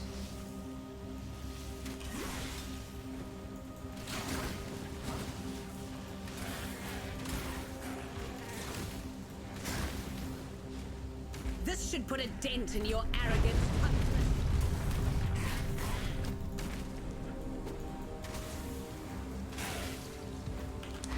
I wonder if we get a new bit of dialogue for that.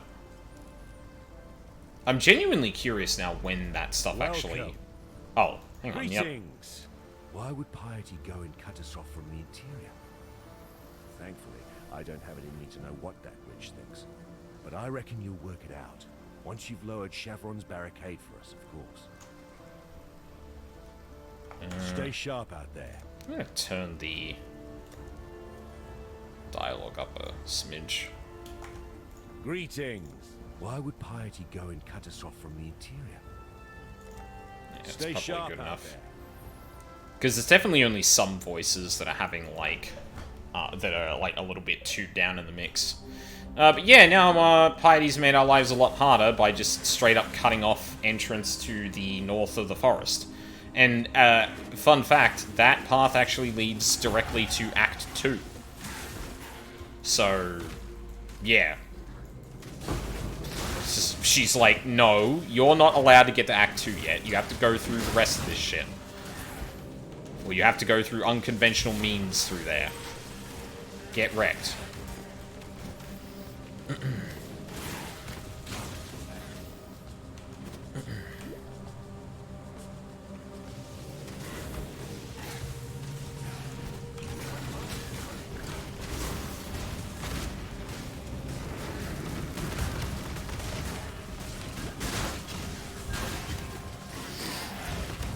Grab that, thank you. Oh, we were right at the end anyway. Alright. The ship graveyard. Yeah, so if you thought there was only one ship that ran aground here, Life and death live side by side.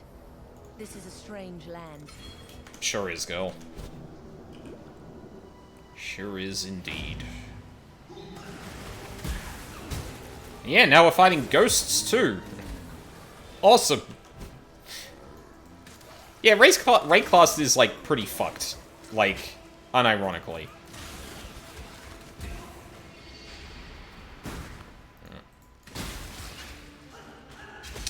God damn it. Settlers music. Kinda wish you could turn League music off or something like that.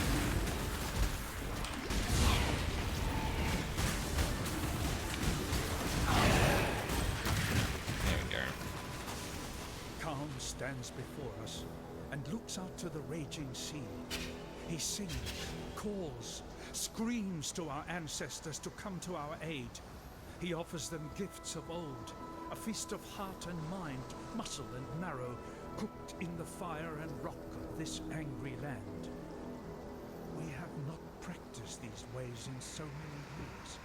Only in the darkest of times, most desperate of times, do we perform these oldest of rituals. Only here and now may we sacrifice and consume our own. Only in our king can we trust this return to our ancient selves. So things get pretty desperate with the Karui, as it does with everyone who tries to make landfall here. And there is a detail of that I do wonder how that relates to a civilization we will see later on and their history. But I'm not entirely sure they actually meet up as I'd expect. Frankly, I would have been surprised if you hadn't recognized me. Yes, 'tis I, Captain Sigmund Fairgraves, wave tamer, pirate bane, and conveyor of civilization to barbaric lands. Ugh. So, what am I doing here? Apart from blowing my own bugle? I'm marooned, languishing, thanks to a pair of pretty blue eyes. Oh, really? Stuck fast in the filthy mud of Wraeclast, thanks to one sultry little slave girl. I liberated her from the flesh pits of Trathus, and she repaid me in full with sleight of hand and swift feet. Turned the coat of my first mate, took my hard-earned all-flame, and with it the wind out of my sails. Find my all-flame, I beg of you. Till I feel its warmth again, I'm trapped here, high and dry, until the sun's final setting. That's a bit strange, Fairgraves. Why would you need the All-Flame to leave if your ship seems fine, unless it's broken? I hunted the vagaries of a near-forgotten myth to a shattered cathedral in the Inner Empire. I took the All-Flame and encased it within a lantern of pure silver, the only element it seemed incapable of consuming. Oh, the All-Flame does many a marvelous thing in the hands of one who knows how to harness its power. Oh, banish any thoughts of using it for yourself. It would burn you alive. Hold on a second. I think we need to rebalance some shit here.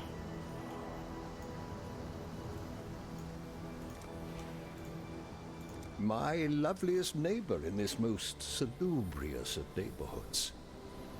Facing Mervale and finding my All-Flame are two mutually exclusive endeavors. I'd much prefer you to live to see your errand fulfilled. Although it is possible that my wayward slave girl fell prey to one of Mervale's slithering progeny. If that be the case, you look resourceful enough to handle a tentacled wench or two. But if Mervale herself... Tentacled wenches, you say? Be very wary. That necklace of hers provides the old siren with some subtle wiles indeed. If the history books are to be believed, Doreso the Daring presented the necklace to Mervale on bended knee. And from the moment he placed that little chunk of Wraeclast at her throat, Mervale began to sing. It's told her sweet voice grew to fill even the largest concert halls of Oriath, and brought warmth to even the coldest of hearts. But then she began to change. Her mind and body twisted, as did her sorrows. Well, the sweetness remained, while the sanity fled. Knowing what little I do about the powers that lie dormant here in Wraeclast, I'd surmise that if you have Mervale's necklace, you have the siren's voice. I'm pretty sure if I remember correctly, that necklace is May fair winds favor you. That necklace he's talking about is actually an item in game? Maybe I can look this up real quick. Mervale's.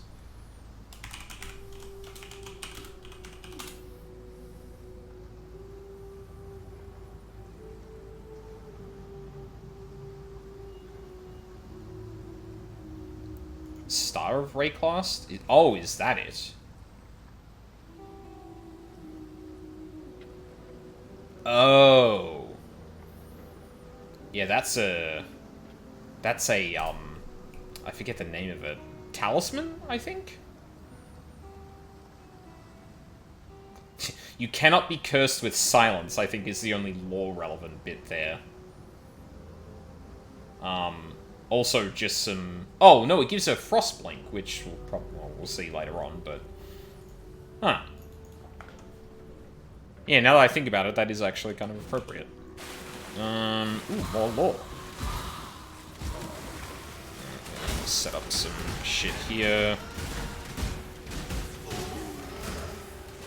Calm is gone. Actually, hold on. Calm is gone.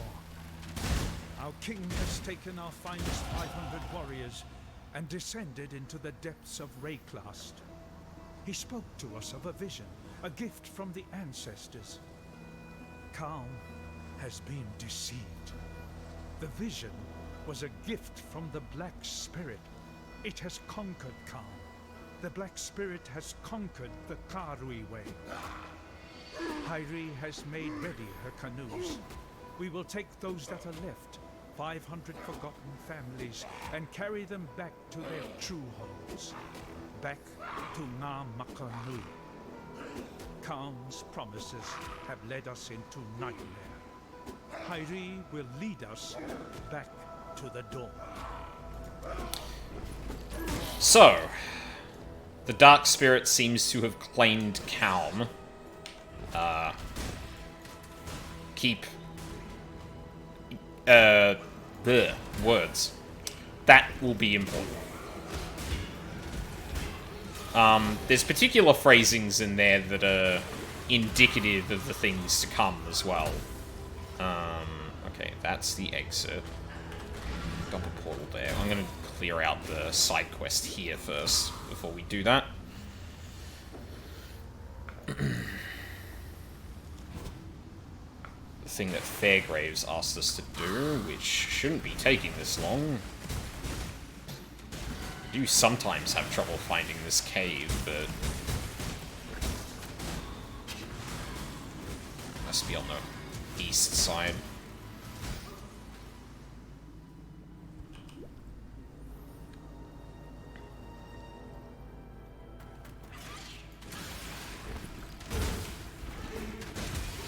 There it is.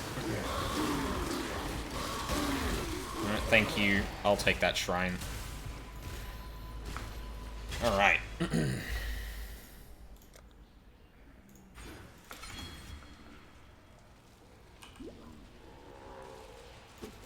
I don't think there's any, lore bits in here.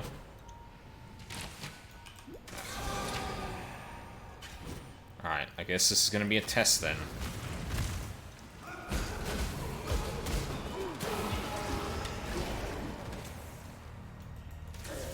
Yeah, sometimes the music just doesn't play when you get near the settlers mining mechanic.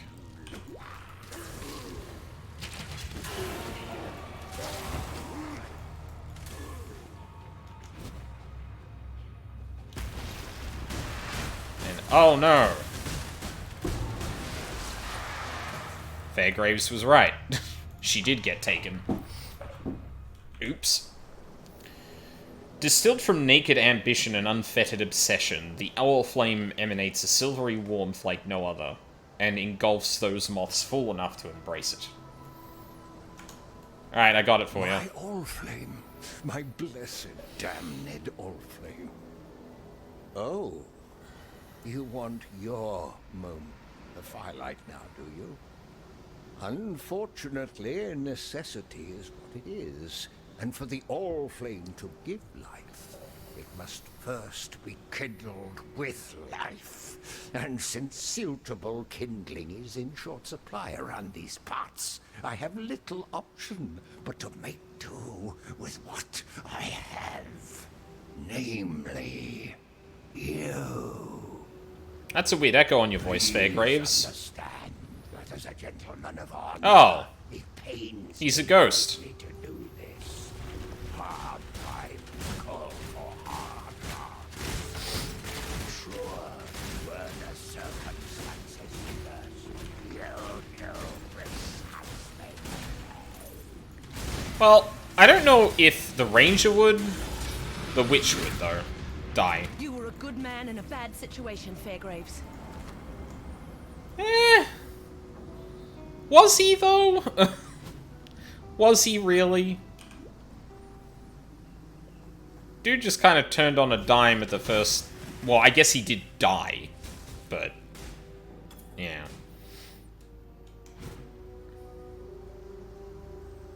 Oh well. Good riddance. Piece of shit had it coming. Alright, back we go. Iol, Nessa first. Merveil dwells in the caves beyond the wrecks, at the head of Siren's Cove. Leave her be, and we can only hope that she continues to return the favor. If you must take your chances with the Siren, then have this. It may be of some help. But please, know that you don't have to do this.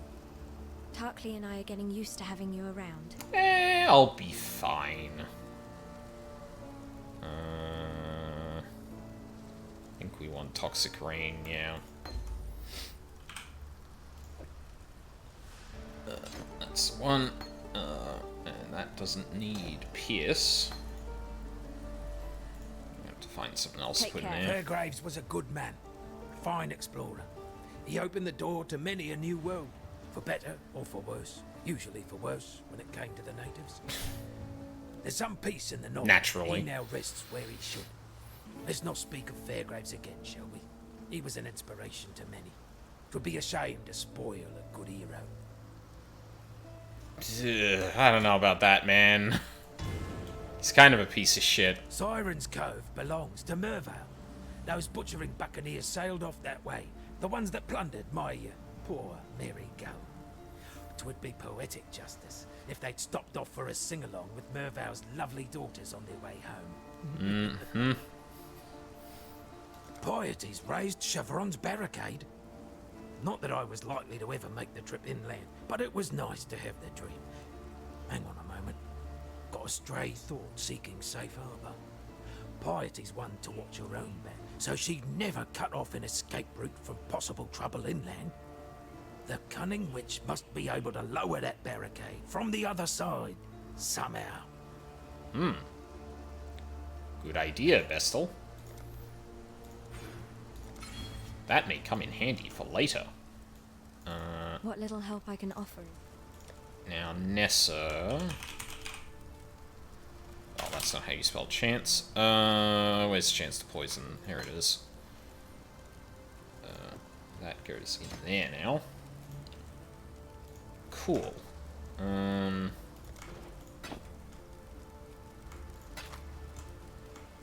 sell that too. I'm not gonna actually... Oh, I need to identify it to actually get something out of it. Be well.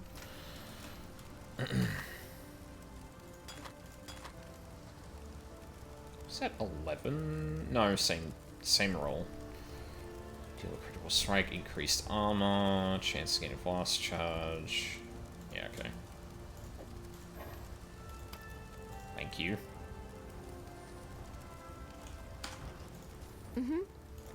No. Sell. Oh, whatever. Take care. It don't matter. I don't need the currency. Actually, I don't need any of this shit either. You got any armor for me, Tarkly? If you have to quench your curiosity about Mervale, go look at the corsairs that haunt the grave of ships. Like any mother, Mervale's got hungry mouths to feed. Oh, I already met them.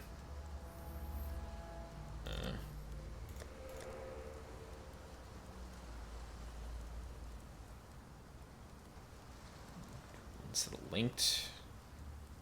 Got 3 links on those. Both of those have some requirements. Stay sharp out there. What's my resistances at? Oh, yeah, that's fine.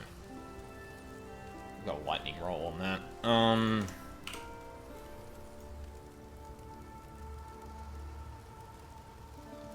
yeah, I'm probably gonna have to grab that just to get some early intelligence, because otherwise, I don't think I'm getting anywhere fast with that one.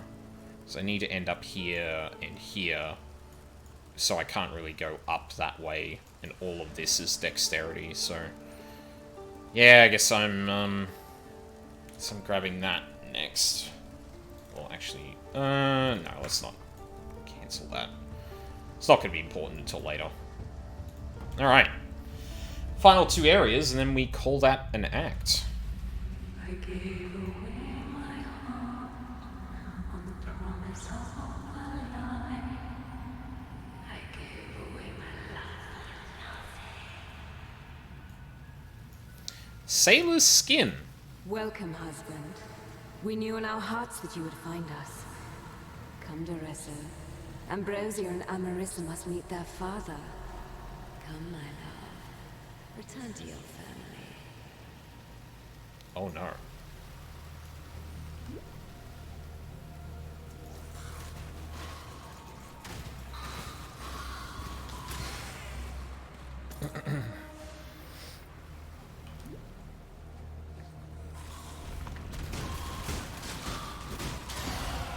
One rung closer to the top of the food chain.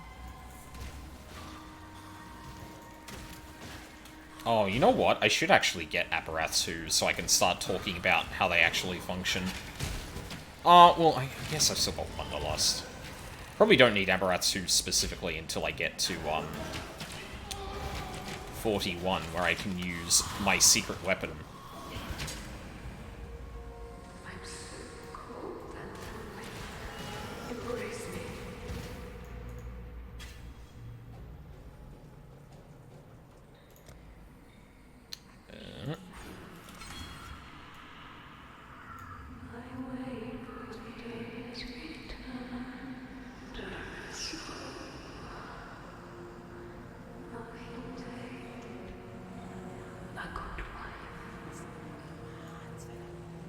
The effects and ambience in this place are so fucking good.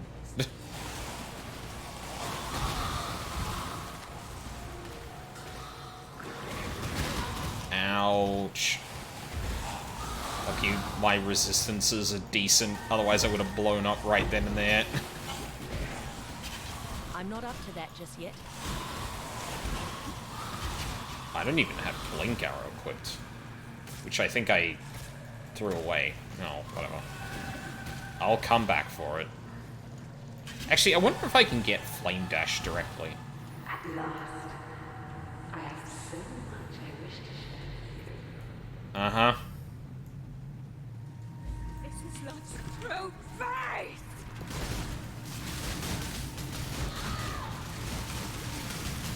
So yeah, I don't think, well, yeah, she Frost Blinks there, yeah, so, like, that is part of her, like, necklace's powers.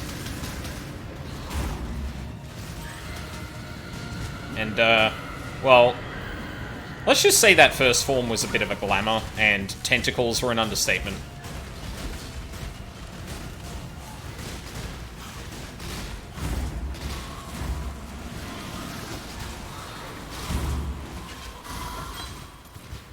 Your love for Boom. a man. That's what did this to you, Mervale. Gay? I already knew about that one, but, yeah. I guess fun fact here, you know, I would have thought, just like, you know, baseline, or at least with retrospect, that like, oh yeah, the witch might be a little bit more, sympathetic to this kind of thing, having seen shit like, seen the shit she has. But no, she just straight up says, poor fishwife, it's love that did this to you. Like, damn, okay. Duresso gave me the gem, kissed me, promised that he would be by my side forever. I sang for him. I sang for Oriath with his gem at my throat. Khaleesi's gem. Khaleesi's voice. I sang in her echo, performing arias that had once made the Empire weep. I listened to Khaleesi's lullabies in my dreams. I gave myself to her music, mind and body. Duresso left me for San with a promise to free me from Khaleesi. I begged him not to go, tried to show him the wonder of my transformation, the beautiful daughters he would soon meet. He couldn't see. None of them could see. I fled from their hatred. When Duresso returns, I will cast his cure away. I will teach him what true love is. See, yeah, kind of fucked up that this guy just put on a cursed item onto his wife and then was just like... And obviously, like, she's corrupted, blah, blah, blah, but at the same time, something really fucked up about her trying to assert her own personhood and everyone being like, nah. But, hey, look. A forest.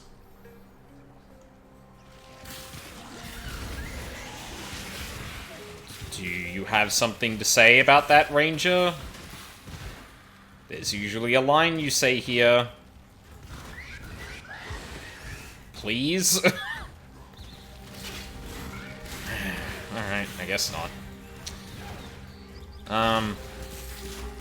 Oh, actually, maybe I'm thinking of the witch. Saying something like, glad to see there's still life in this twitch of a corpse of a land. Or, a twitch of life in this corpse of a land. Something like that. But yeah, Act 2. So, we've made our way out of, essentially, the beachhead of this, place. And we've made it to the place that Piety was trying to stop us getting to. Why? I guess we'll find out. Yeah, this is probably a good spot for me to just take a break and get some more water in that. It has only been like... I guess it's only been like 45 minutes. Yeah, fuck it. We'll go. And yeah, there's a few more characters we need to meet here, so... I am Groost. I hunt boar. Hunt to feed my people. If you are not a friend to us, you'll need to run faster than boar. I'll be fine. Blood apes? They fall from trees. Try to swarm over you like fleas. Just like drop bears. Their chieftain Stand back when he beats his chest. Bark is worse than bite. Return. I've seen many an exile come and go, into the forest or into the ground. You seem different somehow. Different good, different bad, it's hard to tell at this stage. The name is Eramir, and for now you have the benefit of my doubt. Those bandits you've encountered out there, they're the dregs of Oriath. And with any foul broth, the nastiest chunks bubble to the surface. The Lords of Larceny, Oak, Creighton, and Alira, the self-appointed monarchs of the forest. Creighton in the east, Alira in the west, Oak in the north. And this village, this tribe, we pay their taxes. I would never venture to say that life in Wraeclast is easy. But with those three gone, well, living here might just become possible.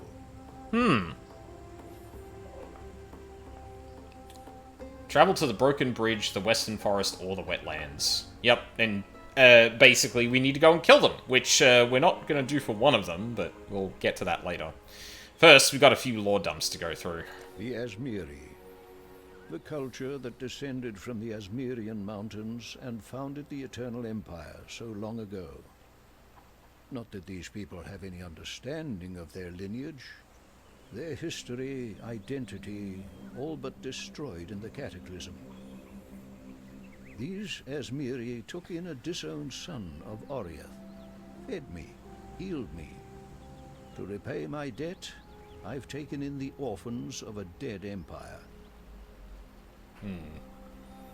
So yes, the Asmiri, the people who created the Eternal Empire, and we've got confirmation of bad thing that happened.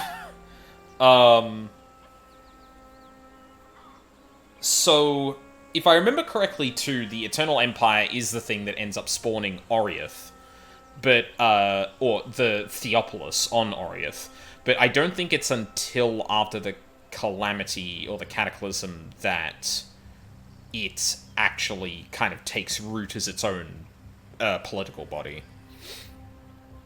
Grust is the strong right arm of this tribe. No man hunts better, and no man could do more to protect the ones he loves. I've read about Chevron of Umbra and what she did to the Warden at Axiom. You did well to end Brutus's sorry existence. But Chevron's barricade, that's sad news indeed. There is little enough freedom in Wraeclast as it is, but to be stranded on that dismal coast, I pity the exiles to come. Would I know how to lower the barricade? Afraid not. I was a bit distracted the last time I took the pass. Hungry goatmen to avoid on that side, Alira's thralls on this side. So yeah, I guess that's confirmation that one of the people that Dominus was referring to as like the three to learn from, the Umbra, would have been Chevron. And then the Solus one would be Deirdre, and then I guess what's his name has to be the Inquisitor then. I embraced the patronage that High Templar Dominus offered my struggling museum.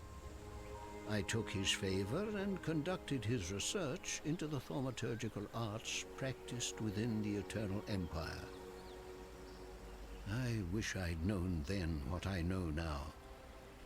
That I was pandering to the warped dreams of a madman. Fare you well. Make it fast. We are Asmeri. You are not. Eramir is not. Life was good when it was just Asmeri. Okay.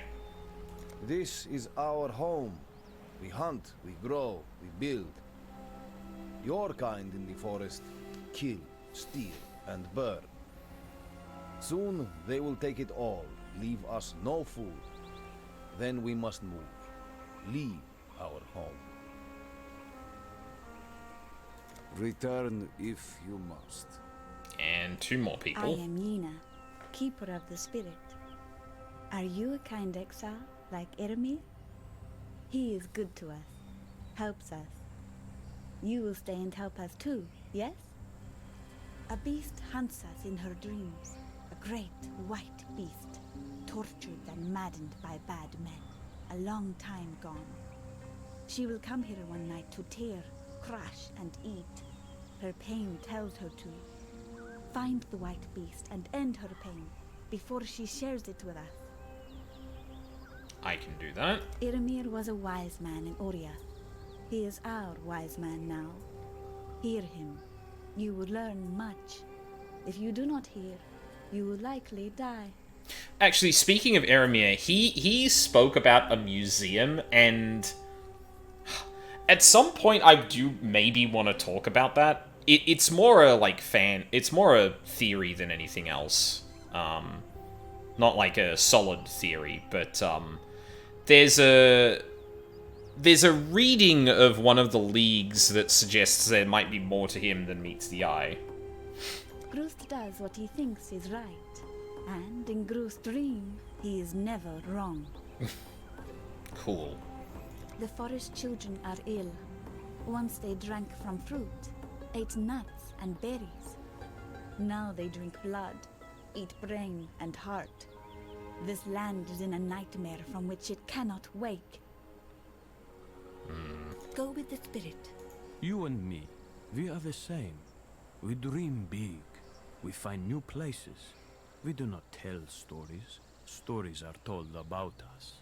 I learn the words, the ways of Oria. You listen to me, and not pigheads like Grust. Then you will live to find more new places. The road, it runs east and west of here. To the west it passes the bandit woman's camp, then turns south to the sea. But you say it is now blocked. I have seen a strange thing in the rock by that south pass. Like one of Grust's carvings, but of stone. You should go look at it. What has been closed might be opened again. Many exiles come this way. Eramir is not like them. Not like you. He is an old man with many stories. He teaches us words that you can understand. He teaches we as Miri to be strong. Not in our arms and legs like Grust. Strong in our heads. Wait, did Eramir actually teach all of them, like, the language used in Oriath? That's interesting. I like Yina. She thinks bigger than this place. She knows there is more to life than hunting and growing Morka. There is spirit. Yeah, I kind of forgot how, like, Silk was. Grust is the big man in the tribe. All do what Grust says. But his spear goes limp when faced with the 8 legs. Oh no, not spiders. Her fur, her skin, it reminds me of biting winter. I see her one night, follow her to a cave in the old fields to the east. Listen to her howl at the stars. A sad, sad sound. Great white beast, she full of old pain. So yeah, a lot happening here. Oh hey Eramir. For the end. Oh Einhar. Not Eramir, Jesus. I don't think you have anything relevant to say just yet. I appreciate you, Einhar. You are the one breath of life in this otherwise dead land. Alright, so I think we'll do the old fields. The old fields into there, then north and south. Then back up through here to open back up into the Axiom prison. Then we go back and do the bandits. Yep. So we'll go through the old fields and get north and south of here first, and then we'll go from there. So yeah, we're now kind of entering one of the more core places in the land, and as is kind of appropriate, there's a bit more going on in terms of its history. The beaches are more or less like the scene of war between the Karui and the Eternal Empire. But now we're kind of getting into the more, like, core parts of the Eternal Empire, and even the, you know, the cultures that begat it, the Asmiri. So I need to do that. I need to be looking out for the... Ah, there it is. The cave.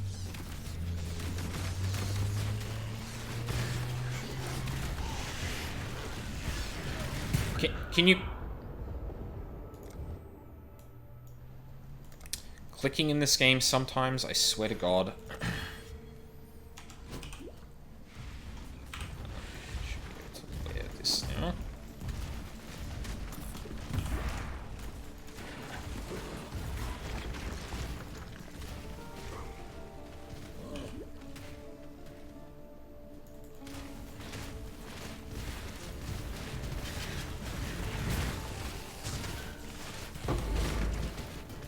Die. Alright. Into the den to kill the white beast. Great white beast, excuse me. Hopefully it's not a shark. I mean, Wraeclast is fucked up, but, like, surely there's no land sharks, right?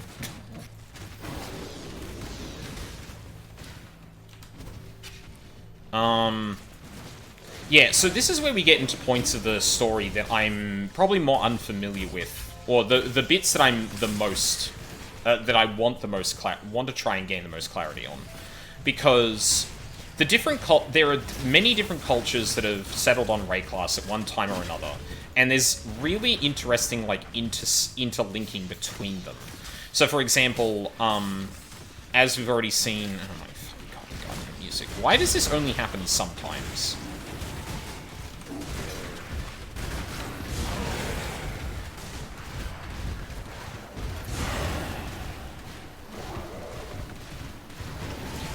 Please go away. Thank you. So the implication earlier was that the Asmiri founded the Eternal Empire. And I'm pretty sure the Asmiri... Or, it was either the Asmiri that took in people... Oh. Huh. That's interesting. I wonder what's up with this. I'm sure it's nothing.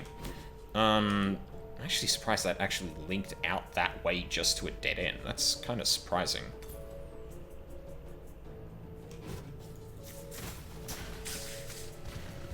There you are.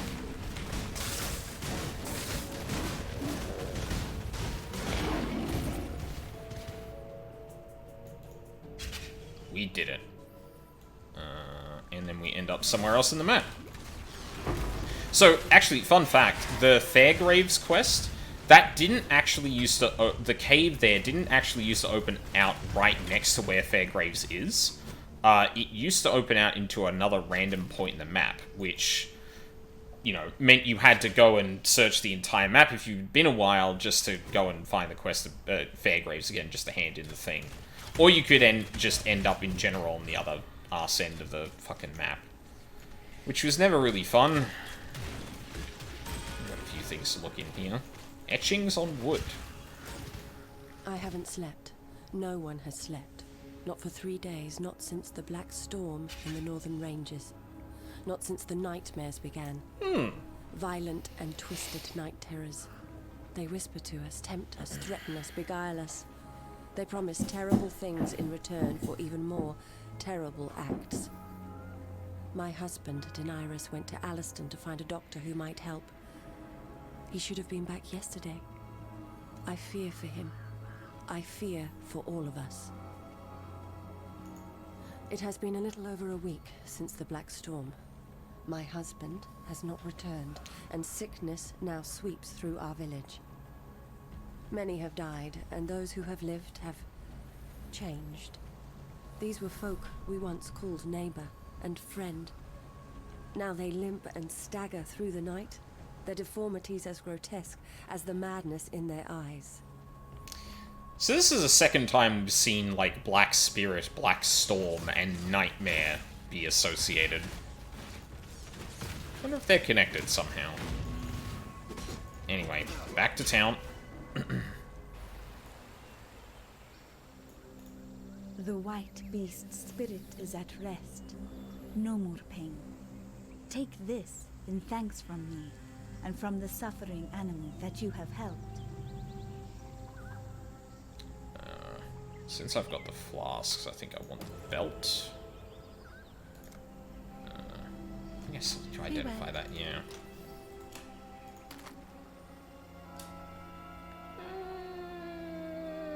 Yeah, that's better, I think.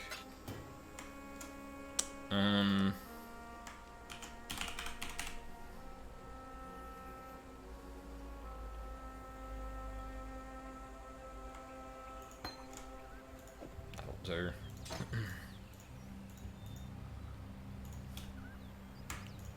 Can have that as the alternate, just in case I really need to make a getaway. Actually, flame dash? We do have a flame dash. Excellent. Screw that. Get rid of dash. Where's dash? There you are. Now we're cooking.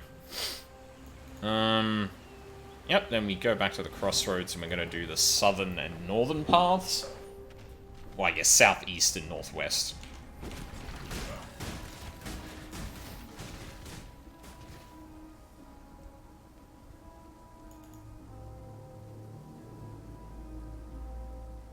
Oh, I didn't realize the motif for a particular thing was here. It's not something we're going to see in the campaign. Actually, I would probably say, I'm pretty sure there's like a betrayal motif there. Like the...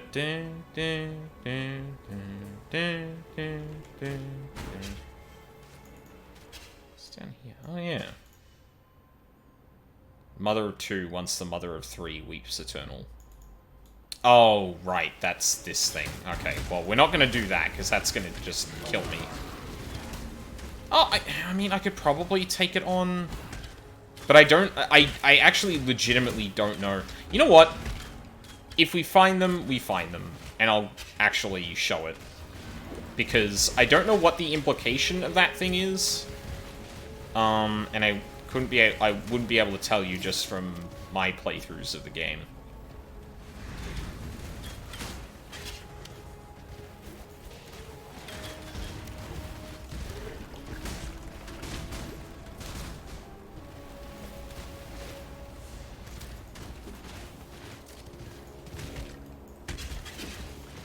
On this day, the second Sacrato of Verusi, 1334 IC, the Army of Purity remembers its most devout and beloved servant. Okay, sorry. Joffrey of... No, I want to read that. Fucking necromancers. Fuck off. On this day, the second Sacrato of Verusi, 1334 IC, the Army of Purity remembers its most devout and beloved servant, Archbishop Joffrey of Frisia. As spoken by Joffrey, only will and truth can prevail over the evil of our own kin. High Templar Vol, commander of the Army of Purity. Ah, yes, the Army of Purity. Something, if I remember correctly, whose formation precludes the calamity that was befall the Eternal Empire.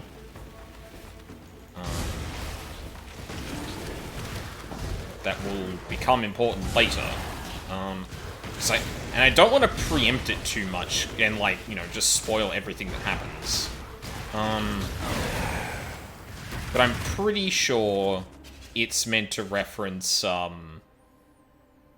something regarding a big event before that happens. And that's the same line as before. Keep heading this way, we'll grab those, and then come down here.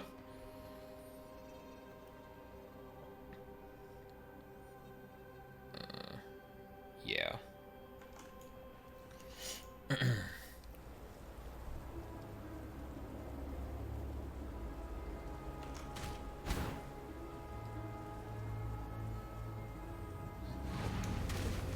Oh. Oh. Crashed into the thing. Now, is that last shrine... Oh, fuck it. It's gonna be too out of the way. Basically, if you find the 3 shrines here, a figure appears here, and I believe it's like Sanctuary or Sanctum related, one of the leagues, which is related to, like, very deeply to the history of Theopolis and their operations in Wraeclast. But yeah, it's, not, it's not a particularly important thing, at least for now, so far as I understand. Like, I don't think there's been any connection made to it and current events, so...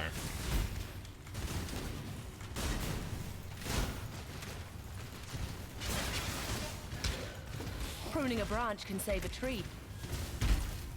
Ow. I don't have a scroll of wisdom. Oh, I see lore.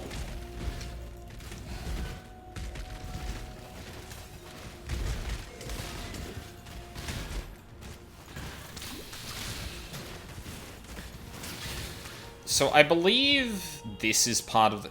Is this part of Felshrine Ruins, or is that to the north? Either way, we're in some clearly, like, ancient kind of ruins here, probably belonging to the Eternal Empire. Fear gnaws at the entrails of the faithful and the faithless alike. Fear of the unknown, fear of the future. An empire requires leadership that can assuage those fears through example, through wisdom, through strength. An emperor lights the way through the darkened caverns of uncertainty.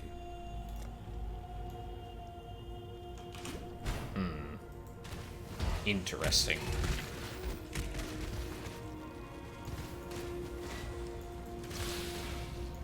What the fuck? Oh, that's a corrupted area? Oh my god, I didn't realize, A, those could appear so quick, so early, and B, that could actually be hidden in a fucking, what is ostensibly a chest. I know later on there's an area you go into via one of those things. I didn't realize there could be, corrupted exits there. Fuck off. Crypt level 2. Now, ordinarily, we'd only go to the crypt for the, what do you call it? We would only go to the crypt for the trial there. I thought there might have been someone to talk to about some stuff we saw just there. But, as it turns out, there is actually a thing to do here for a quest.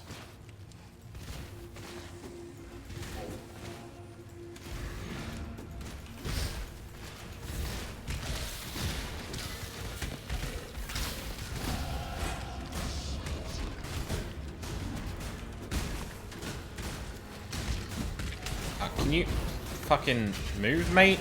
Thank you.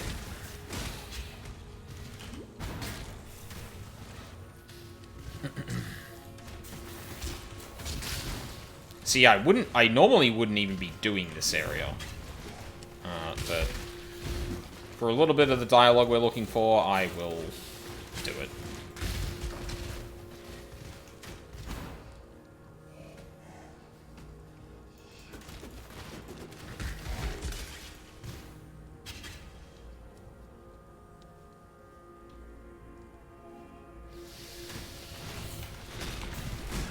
Hey mate, how's it going?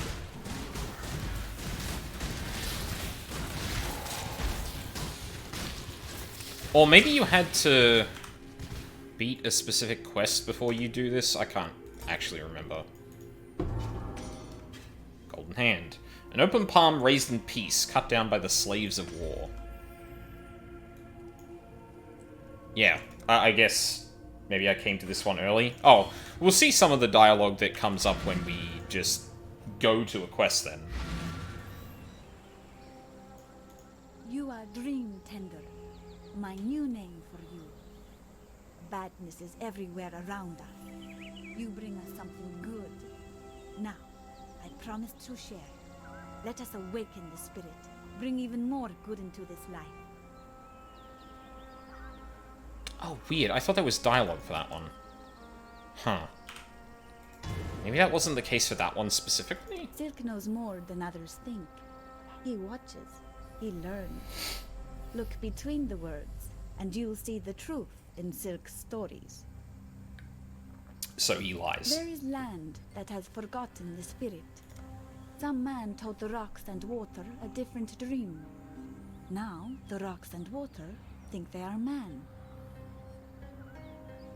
Huh. That's an interesting way to put that. The day has dawned, Exile. Great white beast is dead. Then make a tale, a song to sing, of the mighty Exile and their teacher, Silk the Wise. Many will be impressed, yes? As you can see, there are a lot of people here that are more than willing to just jump on board. Oh yeah, I taught him everything he knew. There is so much yet to be learned. The Fell Shrine is a shadow of what was once good in Wraeclast. That sigil etched into its stones, it's a descry from when the Templar truly stood for something. To the ancestors of Ariath, the descry was a flickering torch in the night, a source of inspiration and comfort. Sad thing about torches, they go out. A large heart, yet so little sense to go with it. Yena dabbles in things she should not. The spirit she obsesses over. If she is not careful, she will find herself joining it. What does that mean, Aramir? Tales and songs are Silk's meat and drink. Would have made a fine bard in the old empire. Were a fraction of what he says true, we'd have nothing to fear from bandit nor beast, with Silk among us. Fare you well. Thank you, Aramir, for the Amogus. Huh. I wonder... I forget the actual trigger for that quest to start, then. Because I definitely didn't have the objective until I picked up the hand, so... Maybe it's going through a different part of the quest line to do that?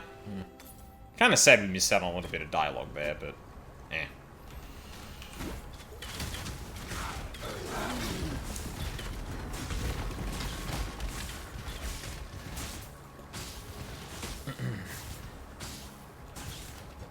This might be one of those times where, like, the general pattern of doing things in the fastest order might not actually be good.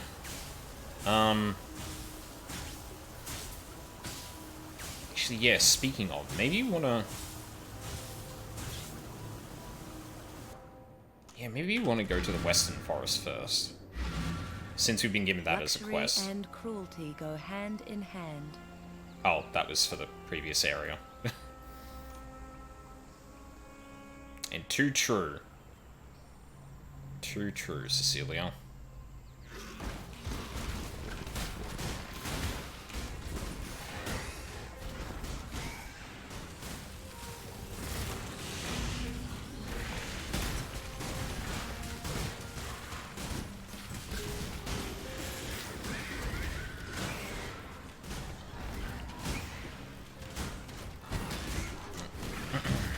Not quite.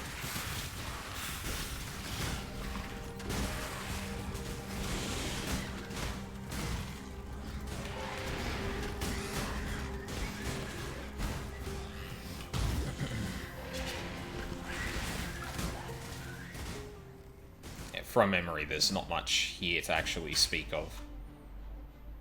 No, you don't. Open the blocked pass. Aramir wants you to kill Illyria. I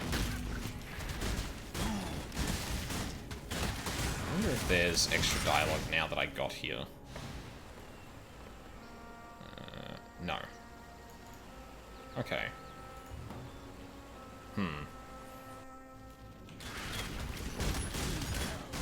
I guess we can do both of these things, honestly.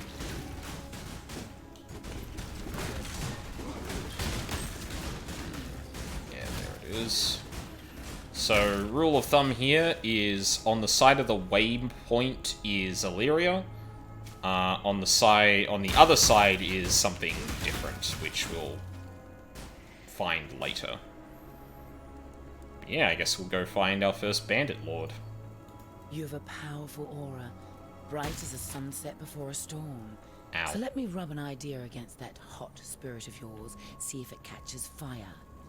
My little tribe has two problems, Oak in the north and Creighton in the east. They succeed in making our lives in Wraeclast even more miserable. And then there's the matter of the amulets around their necks. The ones like mine here, stolen. Taken when we three called each other friend. There's power in those trinkets, enchantment enough to keep my tribe safe. Bring me a pair of amulets and a pair of lying tongues, and I'll make you part of that power. You need friends in Wraeclast, and believe me, I can be a fine friend. So here, you get a choice to either kill or help the bandit in question. Now, Illyria used to actually have the better bonus here, with like elemental resistances, mana regen, and I think it's like crit multi.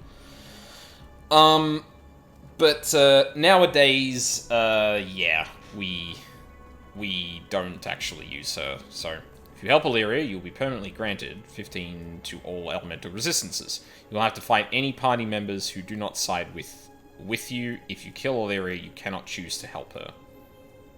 Yep, well, goodbye, Illyria.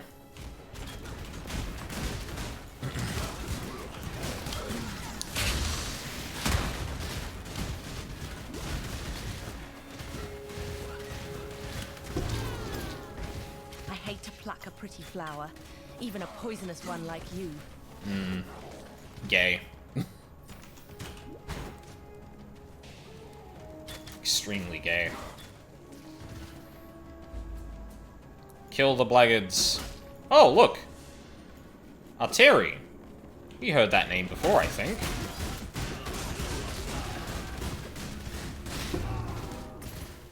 And then we get this. Sigil of Thaumaturgy. Thaumaturgical Seal. And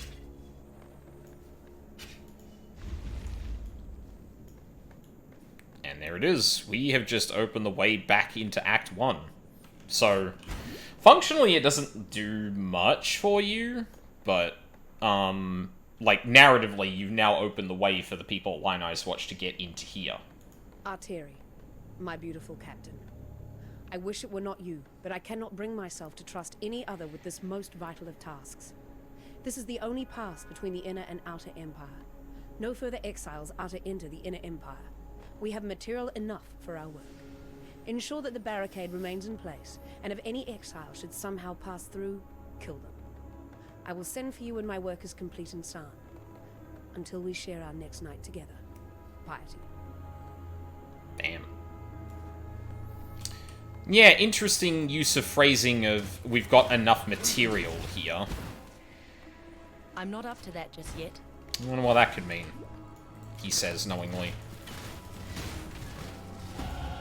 Looks like this land and I are coming to an understanding. But it also kind of confirms basically the structure of the island, the bit of Wraeclast we've been through so far. Like on the in the beach area was more of the outer empire parts that were outside the immediate kind of vicinity of what was ruled. And now we're starting to get into the inner parts of it, where, you know, we see more shrines, more ruins, all that kind of stuff. I have seen warriors in black in the east. Oh, there we They go. are from your Oriath. Better fed, better armed than you, Exile. Oriath did not want you, so why does it follow you here? You will understand what you see more than I. Go east and find these warriors in black. If there is danger to us, I need to learn of it. Interesting. So people are actually following me. I don't think we care about the Chamber of Sins. Level 1 portal. I just need to walk through that place again. Make it fast. Now he's got a lot to say. Yena thinks she knows the spirit, that it talks to her. She talks to herself. Okay. Silk is no hunter. Silk scares children with stories at fire time. That 8 leg he wears, he did not kill it. Found it in the forest there of age. I would like to see Silk face live 8-leg one day. See him wrapped up for lunch. Well, you might get that, well, I don't know if you're going to personally experience it, but I can guarantee that might actually happen. Their skin makes good boots. Their spit makes painful death. Thanks. Rocks and water. They move and live like monkey and viper. They die like monkey and viper too. There is no heart to see, but there is a heart to stab, if you can find it with your spear. Unclean. Do not eat of the trees surrounding the Chamber of Sins. Do not drink of the water, and do not rest. The beasts there look weak, born badly. They are faster, stronger than they seem. So yeah, shit's fucked around the Chamber of Sins. Greetings, Exile. Who could have known? The path to the sea is open.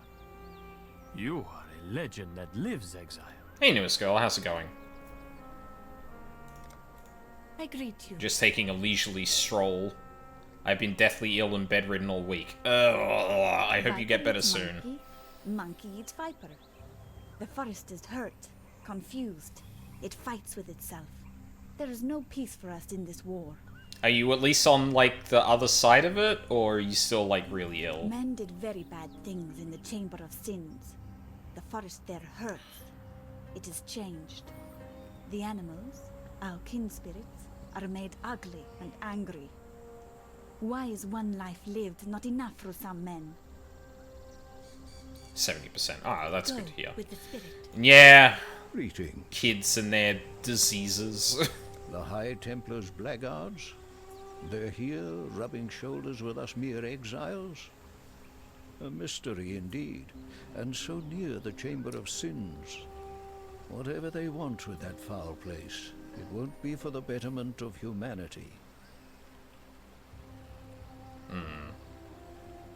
The sorceress is no more? I wish I could say that this bodes well for us. But with Alira gone, Kratin and Oak will only grow stronger. But fuck it, we stay silly. Hell yeah. And yeah, well, you might be only dealing with one of them. The Chamber of Sins? Apparently, the late Archbishop Geoffrey of Frisia gave it that title. It was built by Emperor Titus for one Inquisitor Maragaro. Oh, his name was Inquisitor. How do I know this? To my shame, I did Dominus's dirty work in the selfish hopes of scholarly advancement. I scoured fragments of documents brought back by Fairgraves and Oreso before his disgrace. I unearthed all I could on the Eternal Empire's masters and mistresses of thaumaturgy, a subject of keen interest to our supposedly devout High Templar. If I were you, I'd avoid Malagaro's old laboratory, a place of illness infected by a diseased mind. So you're saying there's potentially dangerous and rewarding things in there, Aramir. But that actually brings up something I should talk about once well, I need to go on break first, but that is something we should talk about, which is thaumaturgy and its place within, like, or what thaumaturgy is kind of positioned against here. Because Aramir notes, that the supposedly devout Dominus was looking into thaumaturgy. Which, if you start as the witch, you might have an inkling of like, okay, this is maybe looked down upon. But considering its prevalence in other societies, why? And why would it be considered kind of not sacrosanct, I guess is the way I'd put it, by Theopolis? Well, I might go into a little bit of that after I come back.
I'm back.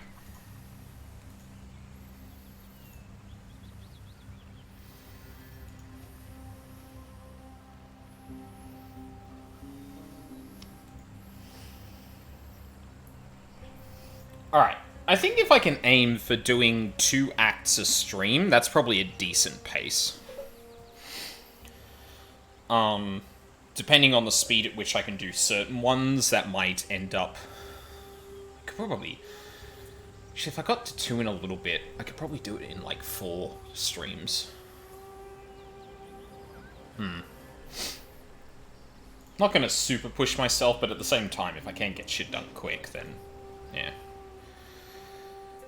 Means I can free up more time. Right, so now...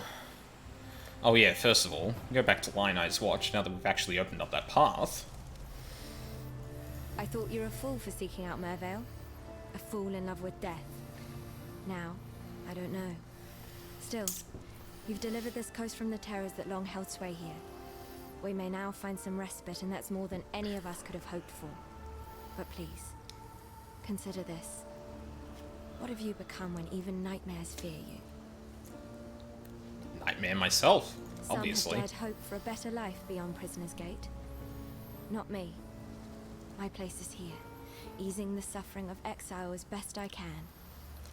Nessa, you are too good for this world. Goodbye. Quite the lady killer, aren't you? That singing squid didn't stand a chance. Knew it from the first time I saw those sharp peepers of yours.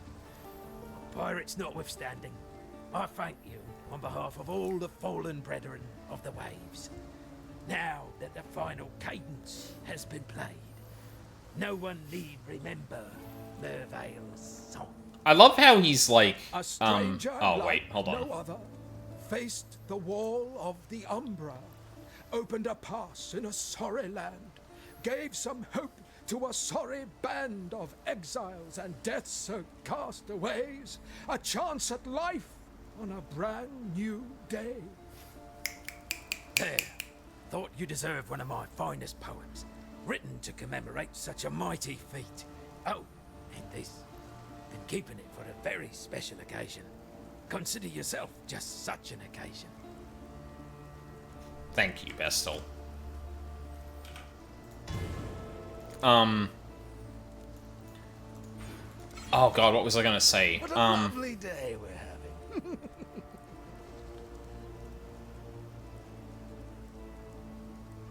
It was to do with Mervale. Fuck, what did he say?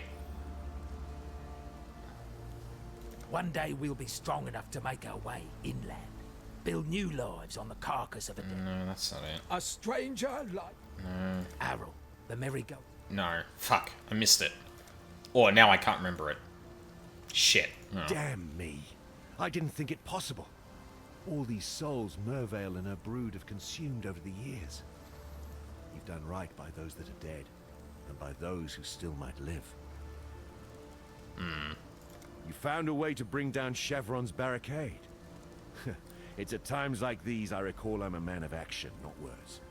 Should we encounter each other in the forest, the roast boar's on me, my friend. Fingers crossed. Farewell. I remember what I was gonna say. I like how he's like, oh yes, everyone who died or perished at the hands of Mervale would thank you. And I thank you, pirates notwithstanding. Just like, had to throw that in there as if like, you know, we're kind of in it for different circumstances and that. Yeah, so I think we're gonna go to the Chamber of Sins next. Before we go and deal with the bandits. Yeah, what was I saying before? Right, so we're getting to the point now where we're going to encounter some of the stuff like I'm actually trying to refresh myself on. So I'm gonna, like, just briefly go over some things I think I know about, the setting regarding these places. So, right now, the Eternal Empire has fallen. Oh. Ranger? Dialogue? It's been really weird. I feel like the dialogue used to be a lot more consistent. It could be that playing through with a different ranger has, like, poisoned it somewhat, although that doesn't always happen, so I'm a bit confused. Oh no, I did step into here and then immediately left. That's probably why I didn't get anything.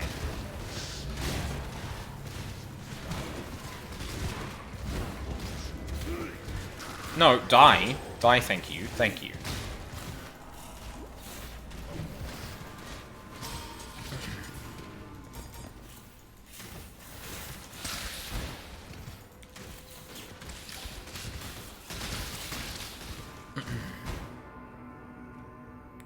Here. Ancient Reverie device. Inquisitor. If you attempt to transmogrify a virtue gem without the proper mental preparation, you will be a puppet master working strings made of vipers. Remember, these gems are phantasms in crystalline form, alive, with volitions inscrutable. Master conscious dreaming, as I instructed you. Your death would mean little to me, Malagaro. It's what your demise could unleash that concerns me. Malachi. Damn. I don't give a shit about you, but you could rock some shit, my dude. Don't fucking fail. So yeah, this Malachi guy seems to be kind of instructing and helping out every bad person we've heard about so far. Interesting.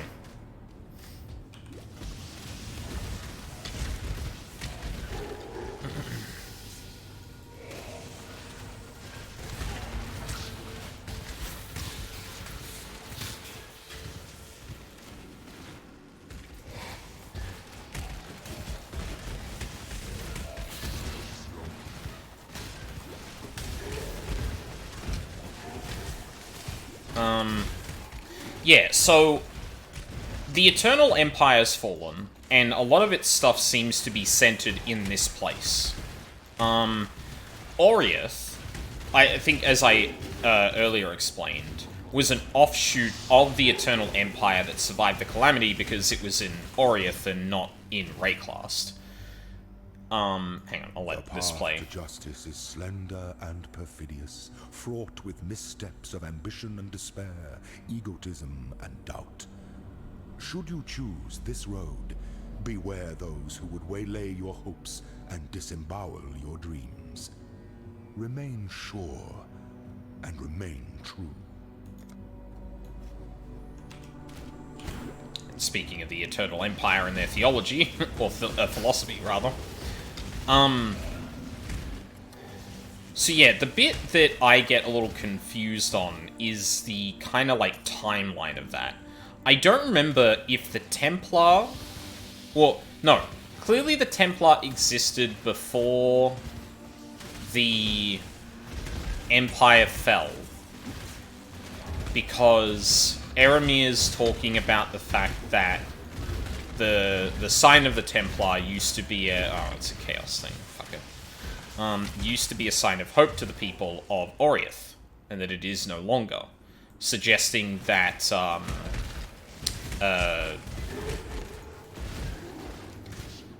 they were active before the fall. And I'm pretty sure, like, that... Oh. Yeah? Hey. Hi. You again? Well, I'm sure you won't be looking so calm once that monstrosity tears you a new orifice. Sorry, that what? That what? That thing! It slaughtered everyone! Help me! Okay. What are we talking about? Oh! Oh, that looks good.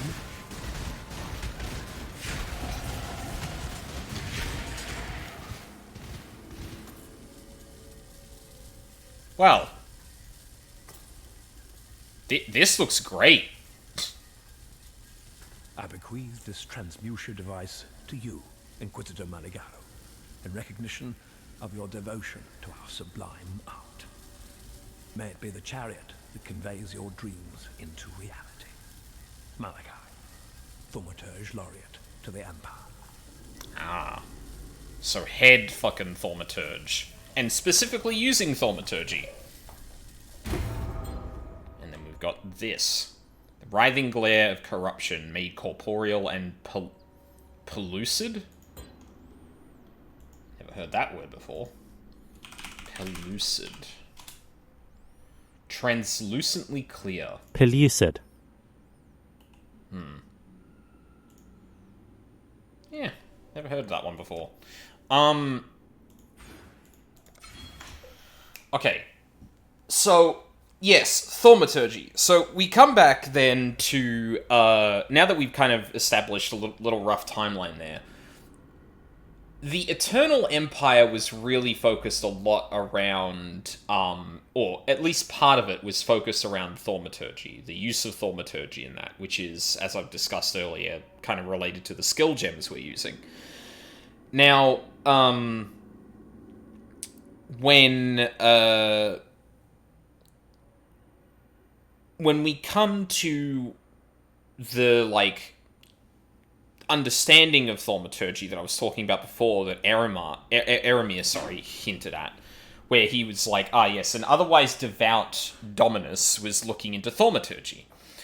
Well, by the Templar, and by extension Theopolis, they view thaumaturgy as, like, opposite to the divine. And you can kind of see why. We've seen, like, multiple people who have been jacked up or transformed by, you know, engaging in thaumaturgical meddlings. You know, Piety's been putting skill gems... Or, sorry, no. Was that Chevron? Or... No, that was Malachi to Chevron. And, like, a lot of the experiments they did, you know, and, you know, the culmination of that being Brutus. But the funny thing is, I look here, is that this thing seems to imply, and I don't know if it is this stuff specifically, this seems to imply that this machinery is of the Eternal Empire origin, whereas I would have associated actually with Theopolis. Then again, those two things aren't necessarily too distinct from one another, again, because the Theopolis we know now was basically an offshoot of the Eternal Empire once it fell. So the technology might just have a through line there. And this is just... Well, I guess this is also in the Chamber of Sins, and the Chamber of Sins was named so by Theopolis because of the shit that Malagaro evidently was doing in here. So yeah. Not great. There's no body armor. Hi. You okay? Piety was after a creation of Melagaro's called the Baleful Gem. It's nearby, and it's something that heartless bitch must never get her hands on. You have it already. Oof. Thank innocence. All right, take it to the Oh, Osmari yeah. village by the river. I'll meet you there. For my days with the Ebony Legion are done. So she's straight up defecting. And, Piety was after a creation of Melagaro's called the Baleful and yeah, Gem.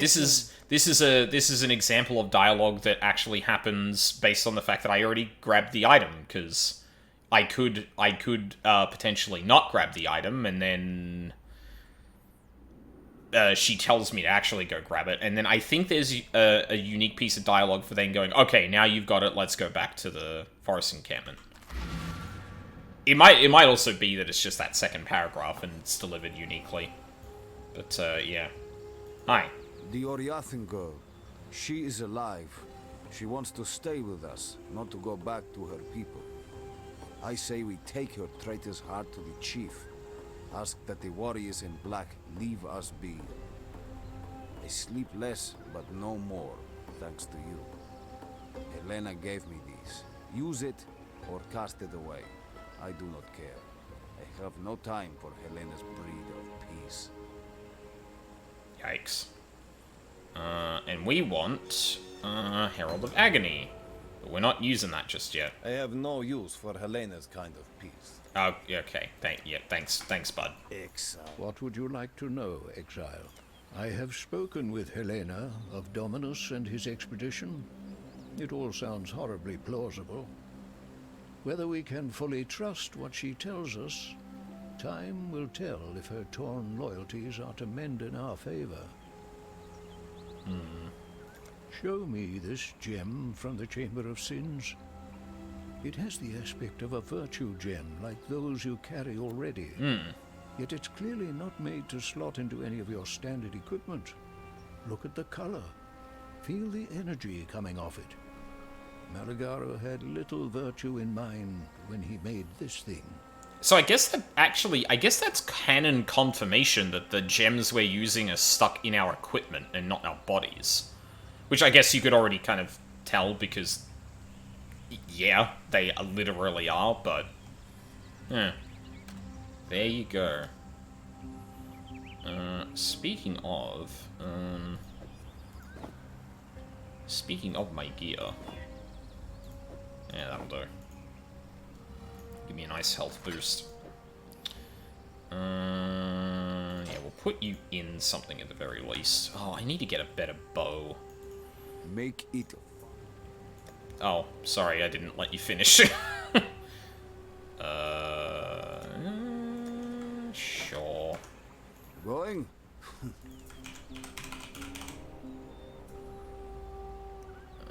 Weapon. Leech.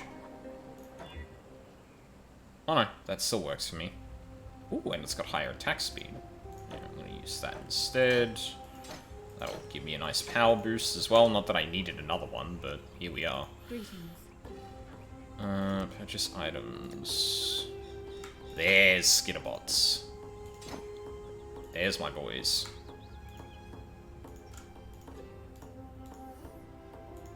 I might be able to run both, actually. Herald of Agony and thing. We'll see in a minute. Helena is healing. I make sure of that. But you want to know if you can trust her. I see her spirit. It was born good and needs work to keep it that way. Much like yours. Oh. Ouch. I gave the Ebony Legion my faith and my loyalty, and it offered me nothing but fear and death in return. Thank you for freeing me from both. I have nothing to give you but my gratitude and my knowledge. I know you have no use for the former, so let's hope the latter makes up for it. Piety led us into that wretched place in the hopes of finding a device named simply the Spike. Fashioned by Inquisitor Malagaro, it was said to enable the injection of Calibric Extantia into living flesh. Calibric Extantia being the corrupt energies locked within virtue gems. We couldn't find the Spike, yet we met its most successful application. So the thing we fought then. Malagaro had an assistant, a man named Raulo. If Malagaro's records spoke truly, Raulo offered himself freely as a test subject. With the Spike, Malagaro injected Raulo with a high dose of Calibric Extantia, thus gifting the poor man with both endless life and horrific deformity. In honor of his sacrifice to Malagaro's work, the Inquisitor gave Raulo a new name, Fidelitas. Ah, I see. According to his notes, the baleful gem was a byproduct of Malagaro's attempts to enhance the already formidable qualities of virtue gems. It was an abject failure, yet Malagaro wasn't one to waste his atrocities. By combining the baleful gem with the venom extracted from one of his arachnid subjects, he brewed something called Black Elixir. He proudly proclaimed it to be the most potent poison in existence, until it was stolen by a man named Victario. It was rather entertaining to read Malagaro's intentions for Victario once he caught the man. Twisted, yet I can't fault the Inquisitor's creativity. Damn, okay. Yeah, so we're not even talking like regular thaumaturgy here. Like Malagaro was straight up like, how do I make super thaumaturgy? Damn. I thought Dominus was a leader of vision, of purpose, the man who would resurrect the eternal empire. In truth, Dominus is only after power, the black thaumaturgical power locked within the virtue gems. He wishes to create a new empire, one in his own image. I drank every night to try and wipe that image from my mind. It's still there. Wait, sorry. I thought Dominus was a leader of vision, of purpose, the man who would resurrect the eternal empire. In truth, Dominus is only after power, the black thaumaturgical... His own image. So clearly Helen knows a little bit more about Dominus's plan than she's letting on. But yeah, you know, there's a little bit of, like, you know, authoritarian theocracy kind of shit going on here. You got, like, everyone just going, yeah, resurrect the Empire. Or resurrect well, yeah, actually, legitimately, and Newest Girl being here, resurrect the Empire. I wonder where we've heard that before. But yeah, it's just like, yep. Kind of your new empire? No, well, yes. Yeah, exactly. Yeah. Sorry. I forgot I have Revenge of the Sith on the brain. Oh. No, because I was thinking, 16. You know, the little tussle between, daughter and father about, Sanbrek. But yeah, you know, charismatic leader, leading a bunch of people, leader of a religion at the same time, and, you know, ruling a city-state. Yeah. Our expedition made camp in the Western Forest while Piety took a few men through the pass to Axiom Prison. She was after the research notes of one Chevron of Umbra, a witch who devoted herself to the study of transfiguration during the latter days of the Eternal Empire. Piety returned alone and disturbingly happy with her findings. I've learnt that when Piety is happy, misery is soon to follow for everyone else. Awesome. Go with courage. I have story for you. A good story, but not finished. I go into Eight-Leg Forest in southwest. Meet the mother of all 8 legs. We fight. Big fight. From sunrise to sunset. I stick my best spear in mother's eye and return to village. Must not stay away too long. Must protect my people. Now my best spear still in mother's eye. Eremir said to leave it there. That my spear is a thing made for dark science, whatever that be. No, I want it back. But Mother Eight-Leg would smell me from far off. Catch me by surprise. She doesn't know your smell. So you go. Get my spear. Finish good story with good ending. Something about that dialogue written there that... Or, sorry, the recording of that dialogue that sounds like... It's not clipping, it's like... I don't even know what to say. It feels like muffled, and it's... Like, it feels muffled and spiking, so it hits like a real fuzzy edge at the top end. Not really sure how else to describe that. I like this new Oriathan woman. She has new stories. Not like Eremir, who only speak of that which is dead and dust. Yes, I have many questions for this Helena. Fucking... Dude is like a slight enunciation away from saying vermin. What do you want? Men of ver. Men of were. Silk has the mind of a blood monkey. That spear stinks of sickness. And you are a monkey too, if you believe his story. Stuck in a Mother Eight-Leg? More like he dropped it when he ran away from baby Eight-Leg. Okay. Greetings. Could be the nasty piece of work Silk picked up near the Chamber of Sins. Looks too much like Maligaro's dark science to me. If you can talk Silk into giving it to you, do history a favor and sink that spike to the bottom of the river. Alright. Keep your wits about you. I can do that.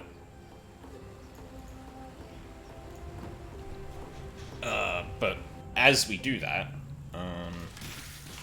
first, get my mine buddies walking around. Beauty will grow from your remains.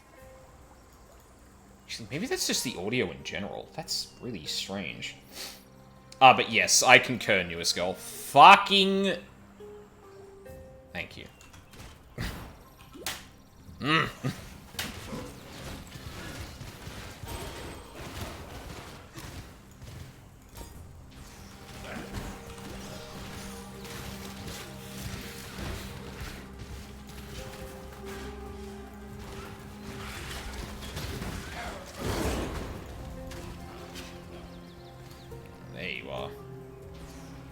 Where the fuck is the entrance? There it is.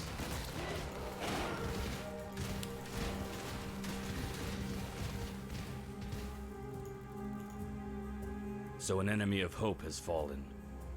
Alira will not be missed. Did you do it for a higher purpose, perhaps? Something worthy? Like peace? Every day my brethren must battle and die with Creighton's bridge rats. To save the lives of many, you need take only one. But if peace isn't reward enough for you, bring me the amulet that hangs around Creighton's worthless neck. I trust you have Alira's in hand already. I thought so. When joined with mine, those trinkets will forge us a new strength, you and I. The strength to bring about peace. Okay, but what are you offering me? 40 maximum life.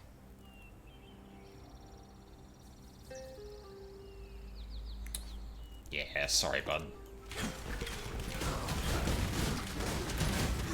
And exactly, I did it for the bit. Have you considered that I did it because it was funny? That would definitely... Do some good for once in your sorry life, bandit. Feed the worms. Ugh! That's cold as fuck. I love that line. Like, it's an interesting contrast between the Shadow and the Witch and the Ranger, where, like, the Shadow and the Witch take these things very not seriously, and then, the Ranger is just, like, the coldest motherfucker every time something like that happens. Yeah, I forgot to read the amulet texts. Relic of a sundered relationship, it awaits reconciliation with its king. Oh, yes? Hi? Segregated by treachery, this artifact longs to be reunited with her sisters. Wife and I are holy now. Ooh! That's an interesting development. I've got a BF and I've got 2 GFs. God damn! Holy crap, that happened quickly. Well, I mean, I suppose that might have been happening a lot in the background and, you know, over time, and you just didn't say anything until now, which obviously you keep your private dealings private and all that. But, like, from my perspective, it's just like, oh yeah, we're poly now. Oh, cool. There are 3 extra people in the polycule now. Fucking what? And it ended up dating her wife too. Oh, yeah, that makes sense. Damn. Good on you. Oh, shit. Actually, hold on. No, shut up. Shut up, Groost. I forgot I need to do something here before we leave. I need to go and find a waypoint. They're also trying to hook me up with my meta more. What does that mean?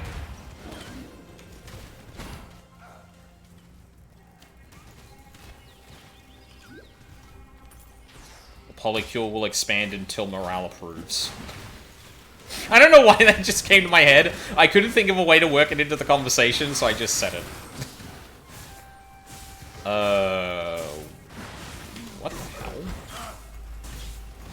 Person in the polycule I'm not dating. Oh, okay, gotcha. I don't think I've ever heard that term before.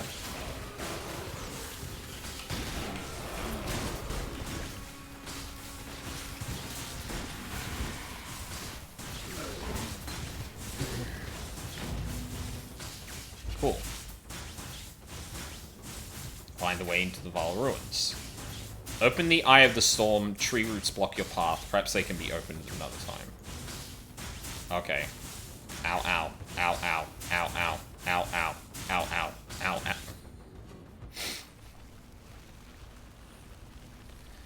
First GF's wife has another GF. Okay. I see.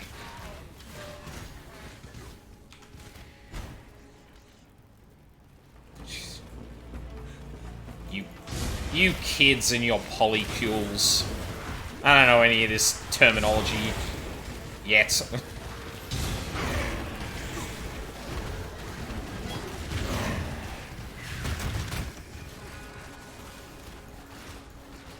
Oh.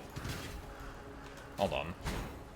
Could this be Etchings in Wood 3 that I didn't see before? It's more likely than you think. It sure is. The moon was full the night of the Black Storm. It is full again. They have come for me. They have come for my daughters. Bravalo called out while the others skulked and muttered in the darkness. Corin went to them, arms open, welcoming. Bravalo, I know you heard your name. I need to concentrate here for a second. My uncle tried to stop her. Bravalo crushed his skull with his smith's hammer. I barred the doors and windows, but they screamed like monkeys and beat themselves bloody trying to get in. I had no choice. I took my two youngest and fled through the cellar, following the tunnel to the mill. All we can do is hide and hope. God help us. Okay. Sir, that is very rude. Can't go terrorizing these women and then not let me read about your terrorizations. Etchings on Wood 3 was my fucking... God. Oh. Oh. That... 3 Lunari gone now since it all began. Perhaps I am the only one who still looks upon Lunaris, who remembers her name. Soon, I will be gone, and the moon will go on alone. My husband has returned, and he hunts for me. My dead husband hunts me. Corin, too, and my uncle. Corpses rise and walk and feed. My girls, they walk now and feed. God has forsaken us. Lunaris is my witness. Tonight, I return to my family. I wonder if a breach always appears in this place next to the etching that says that, because,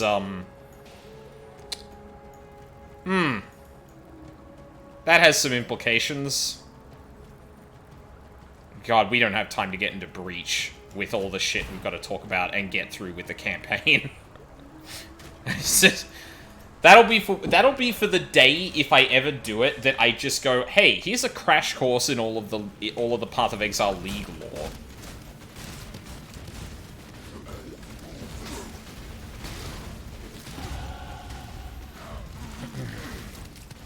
In the meantime,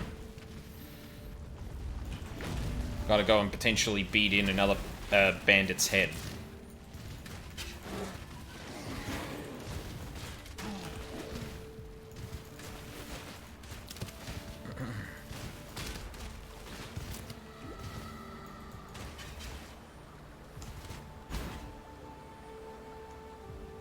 Alright. What do you have for me? No, click on him. Click on him? Heard you've been doing some serious gardening around the place. Felled a big dumb oak and plucked an Alira thistle from a foul bed. And I'm thinking you got a couple of amulets in your pockets. Ones like mine here. There's power in them, you know.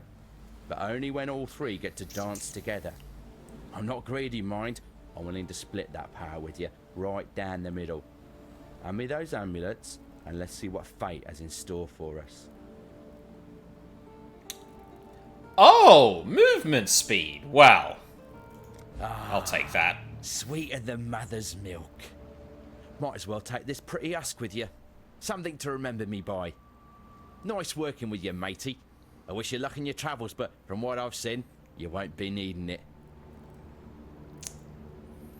Though its power has been shared, there is still more the Apex might unlock. Indeed. Indeed it might. And there we go. I'm sure Eramir will take this very, very well. There is so much yet to be learned. You have done what none of us could. Not even the fierce Groost. While we are grateful, we dare not sleep with both eyes shut just yet. The balance of power has gone. In overthrowing a lord and a lady, you have created a tyrant in Creighton. Look, I'll take care of him. Technically, within like a year. Like, don't worry about it. That ancient gateway to the northwest. It's a peculiar thing, not of the Eternal Empire. It could be Val in origin, a culture I've seen mentioned here and there in some of the most antique of texts. It is the Val who began the use of virtue gems well before our imperial ancestors. Little else is known about them. If only I had my old museum archives, I could have given you a more tempered theory. Well, don't you worry. I've got plenty of theory for both of us, Saramir.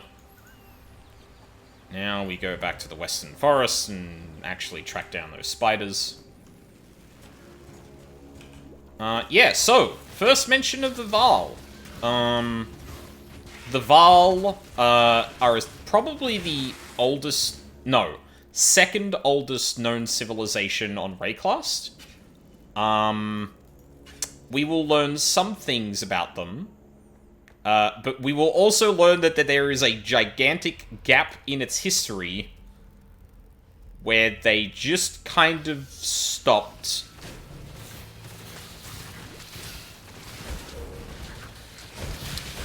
And that's the end of the sentence.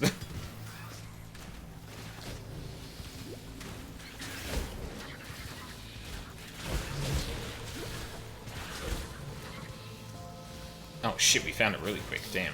Nice. I can't remember if there's actually lore here. But yeah, you can actually see that the spear is stuck in the Weaver. So, Bruce was wrong. Silk did actually try and kill, like, a big spider, not just a baby one.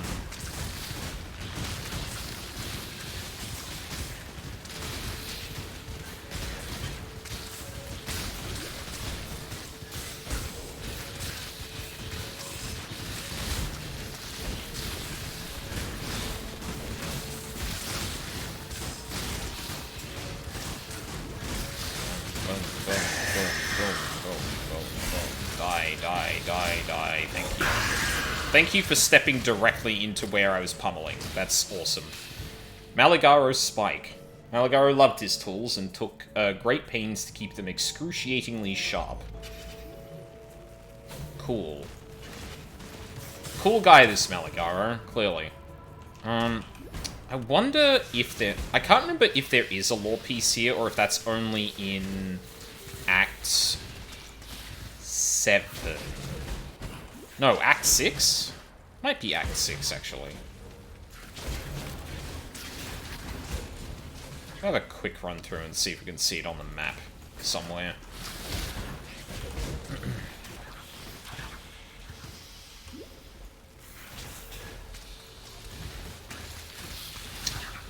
I'm gonna say no. Alright.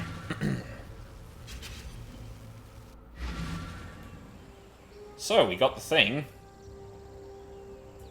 That spear. Yes, that is my best spear. The one I stuck in eye of old Mother Eightleg. I think you keep it now. Let the beasts and bandits fear you even more. It is my gift to you, from one hero to another. Wait, no. You need more than just spear and happy words for this great deed. You kill Mother of all Eightlegs. You need prize. Here, when I found my spear in the forest, I found these too. You will take, yes? Oh! Virtue gems! You found virtue gems with your spear, is that right? Interesting.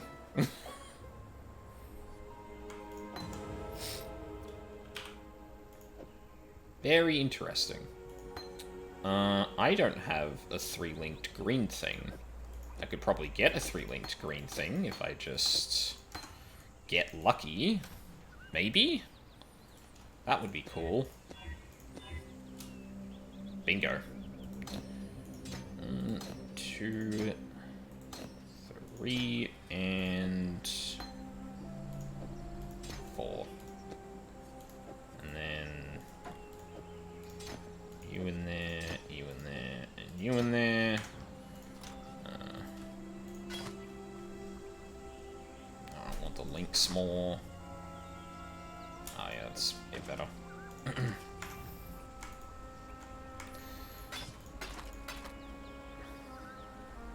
Throwing those just yet.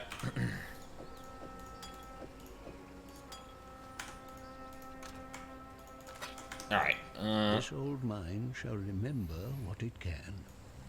Hold on a second, we gotta talk to Helena. Piety would have concurred with Eramir's theory about that northwestern ruin. The Val were a powerful civilization predating even the Eternal Empire, and Piety very much wanted to see what toys the Val might have left for her to play with behind those stone doors. Yet we couldn't budge them, not with that giant of a tree holding them fast in her roots. You now carry a cure to that problem, or rather a useful illness. Use the spike to inject the baleful gem's calibric extantia into the roots. One day soon, Piety will find her way into that ruin. You need to get there first. Oh, okay. Lorata? Piety would have concurred with Lorata. Till next time, shall we keep, Savior? How can I help? Yes. I don't remember Lorata being talked about. I don't even know what that could be mentioning. The baleful gem and Maligaro's spike. I'd wager these two grotesqueries were made for each other. A marriage born in darkness. My advice? Send them to their wedding bed. The riverbed. It is appropriate that, or it is interesting that Eramir, the person who used to run a museum, is just like, no, absolutely not. Throw that shit in the water. Don't even fucking bother. It is not worth it. Yippee! I caused sickness on the thing. Alright. Oh look, more cursed shit here. Even in the Val ruins, the dead are just around. God, it's almost like this Wraeclast place is like super cursed or some shit. Anyway.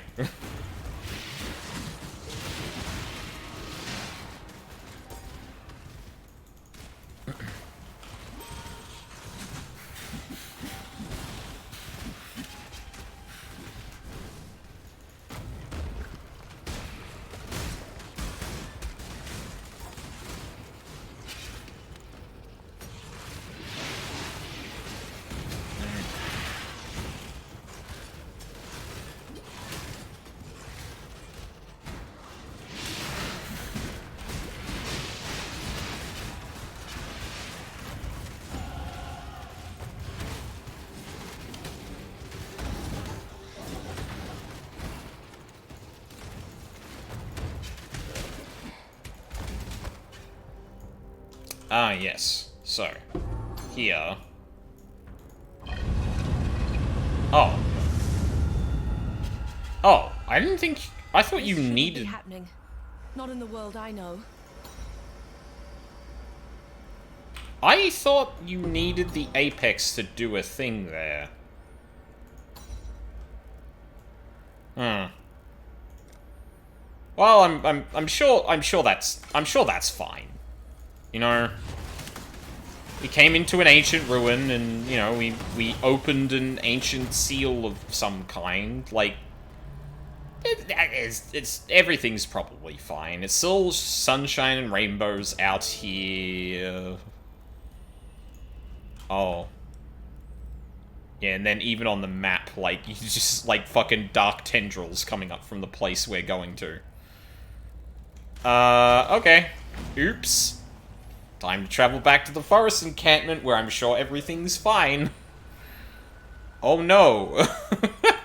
You disappear into that Val ruin, and now the sky, the light, the very land limps as a leper. Almost like a black storm of some kind. Deliberate act or accident, you've caused this. Now we all suffer your consequences. Different good, different bad.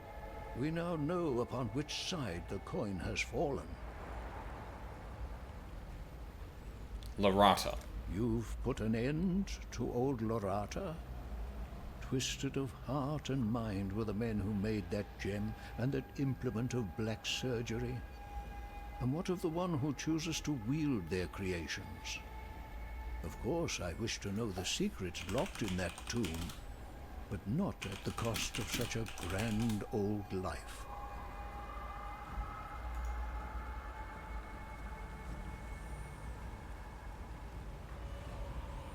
Oh, Lorata is the tree.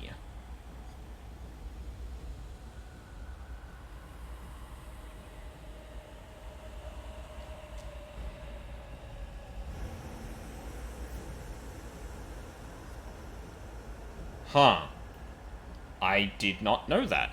Fare you well. Nothing like this happens until you are here. Bring back the light, or you will find my spear in your throat. I'll get to Return it. if you must. I dreamed this. A vast creature. A thing of shadow. I saw it escape from a black prison and climb a man-crafted mountain, drifting up its 4 sheer sides like the mist that reaches for the clouds. It gathered at the peak of that mountain and ate the heart from the sun.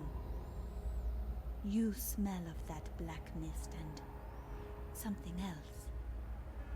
Guilt. That is it, yes. Guilt is a strong illness. It gnaws at the spirit until there is nothing left, until you are one of the walking corpses. You want a cure? Find the man-crafted mountain, send the shadow home, and tell the monster to take your guilt with it. Sure. Lorata is dead. It is not news to me. The forest screams its grief. You need not carry the blame. This was Lorata's will.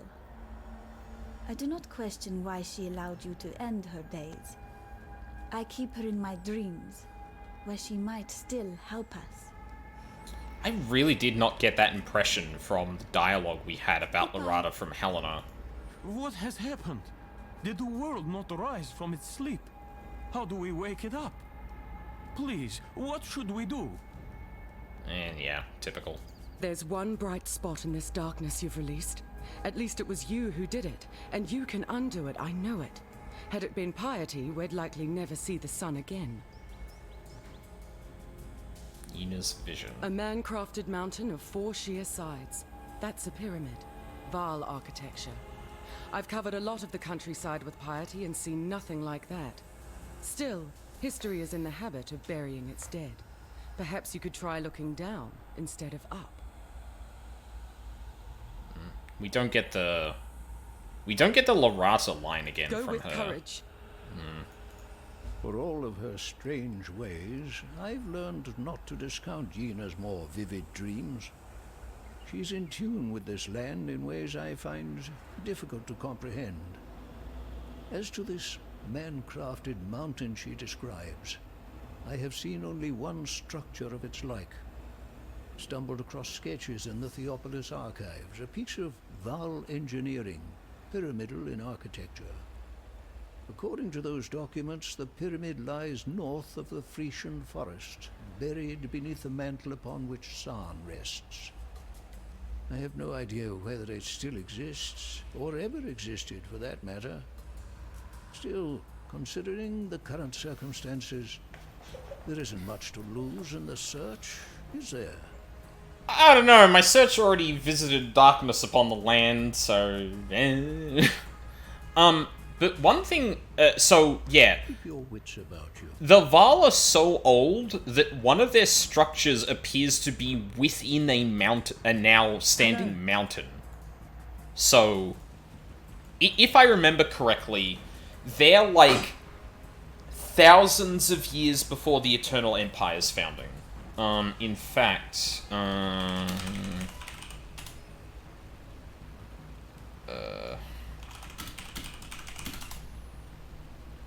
History of Wraeclast. Vaal. I need a date. Oh, sorry. The fall of the Vaal was 400 years ago. Or, sorry, 400 years before the founding of the Eternal Empire, and modern times is 1597 IC.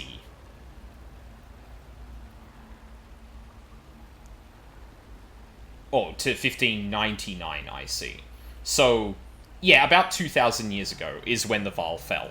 And now one of their buildings is just like buried within a mountain on which a different civilization just built themselves on top of, whether deliberately or otherwise.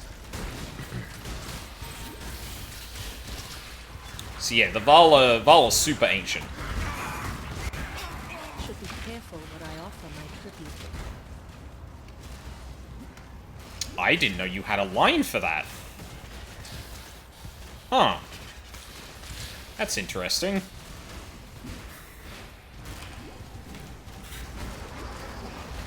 Do you know something about the fucking Asmiri? Huh. That's very interesting.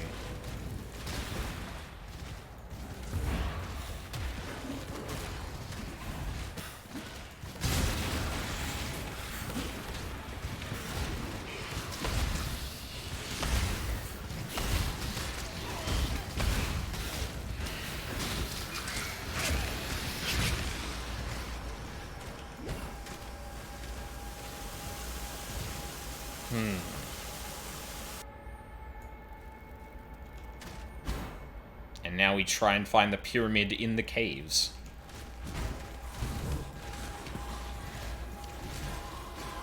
Yeah, one thing I'd be interested to see is a bit more, like, solid fleshing out of the, player exiles and, like, their actual place in the world. Because some of them are a bit vague, and some of them are very direct. Like, the Witch and the Shadow are from Theopolis, so far as I could tell. Same with the Templar, I think. The Marauder is Karui, so obviously kind of more from Namakanui and Wraeclast, and the Archipelago south of Wraeclast. I should probably bring up a map of Wraeclast at some point too. Maybe I should have that handy just to explain, like, oh yeah, this is where we're heading now, this is where we came from, blah blah blah. Actually, go in the other direction.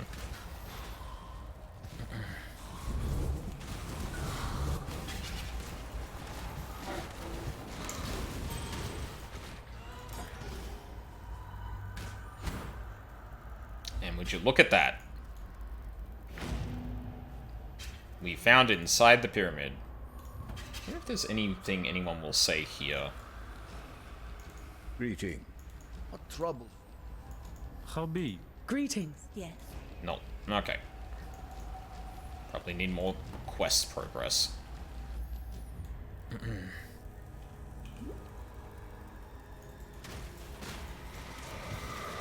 Like, the ambience and music have changed for, like, the entire area from memory.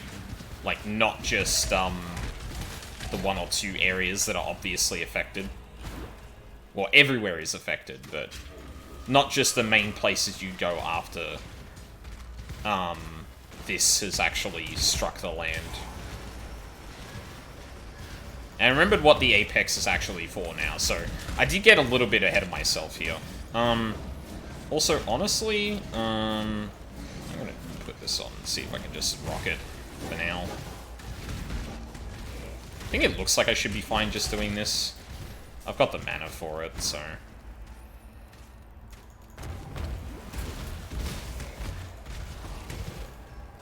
Oh, right. Can't go through that one. Oh my god. This is the thing that's gonna cost me the most time going through this game. You'd think it'd be the dialogue, but no, it's gonna be, oh god, where do I actually go to get out of here? Thank you, there it is. Alright. Now we ascend the pyramid.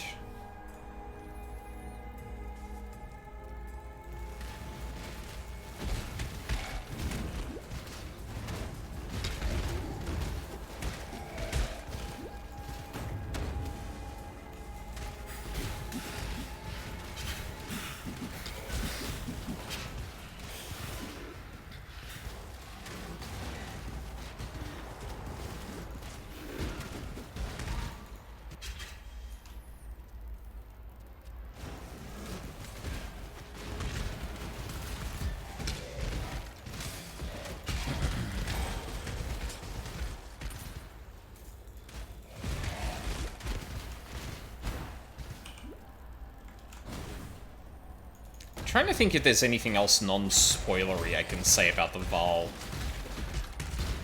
Well, less non-spoilery and more like that'll be explained or touched on later and would be better to go on there.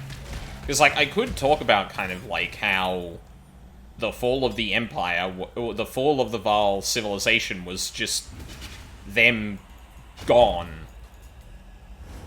Like, there were bodies of some people, surrounding some of the, like, more central locations, that the Val ruled, but, like, they just disappeared. Oh, Pyramid Apex. We're already here. What happens if I... It seems to require a triangular key. I'm sure this was fine.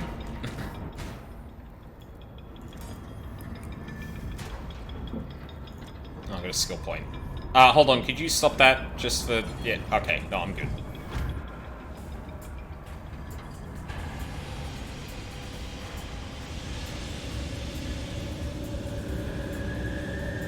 Oh. Hey, I think this might be our problem. My mana is gone.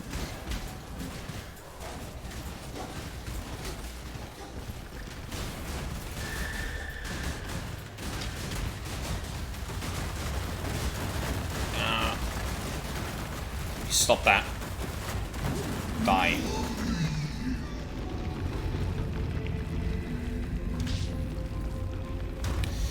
Spread the word amongst your kind, Nightmare. You're not welcome in my world. Yeah, take that. So yeah, Val were up to some shit.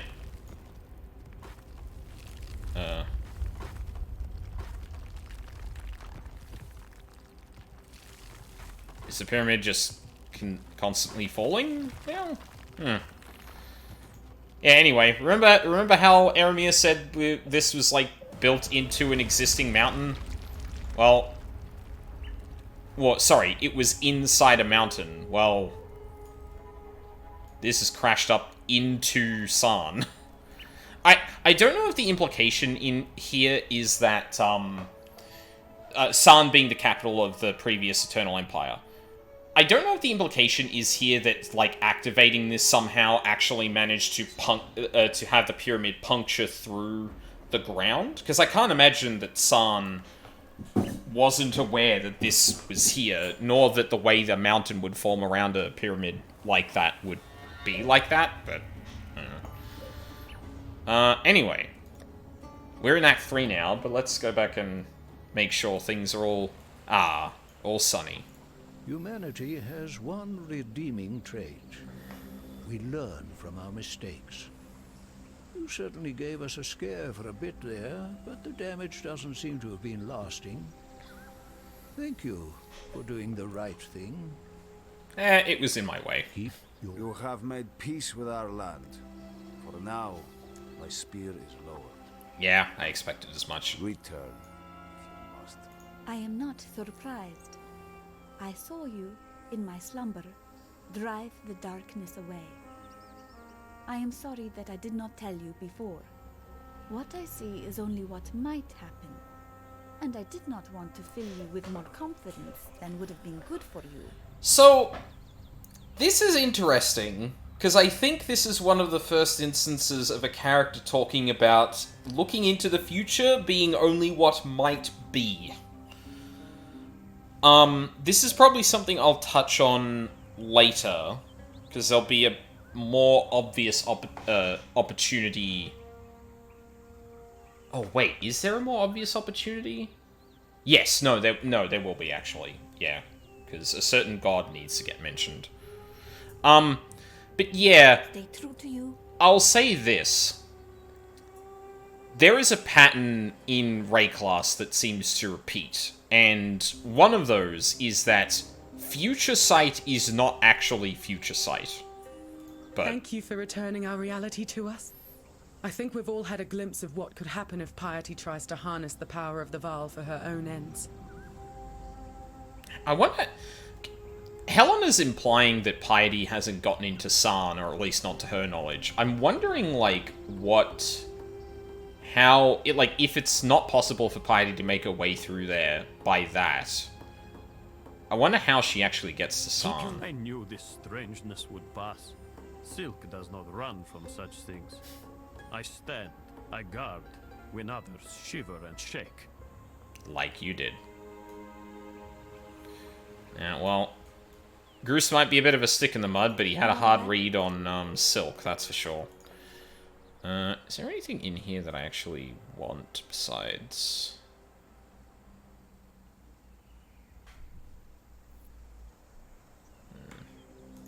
Yeah. I think that'll just level up.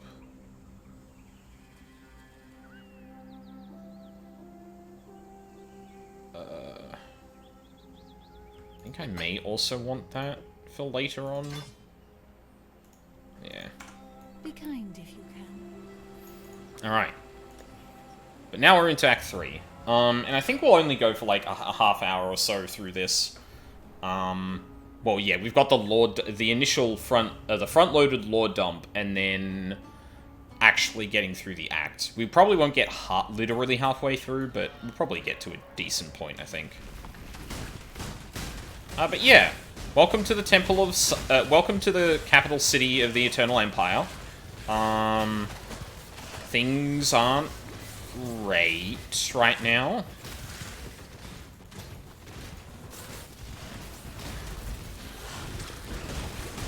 We've got blackguards, we've got bugs, we've got more bugs. A lot going on here. Hi, Clarissa. I don't mean to sound ungrateful, but we've no time for talk. Tolman was out here with me, and now Piety has him. Oh, so Piety's already here. They're headed for the crematorium. I've no chance against Piety and your blackguards, but you're another matter entirely. Please, you found it in your heart to rescue me. Tolman is just as worthy of your generosity.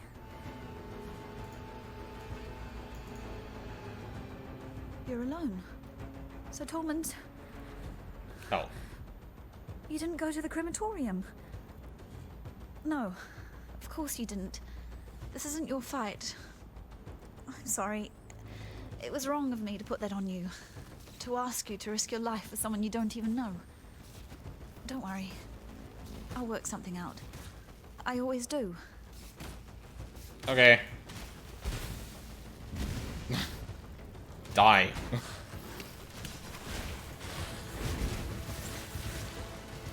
Oh. Ancient graffiti. Mortality is the mother of life. We have turned our backs on her. Oh. I haven't read that one in a while. That's...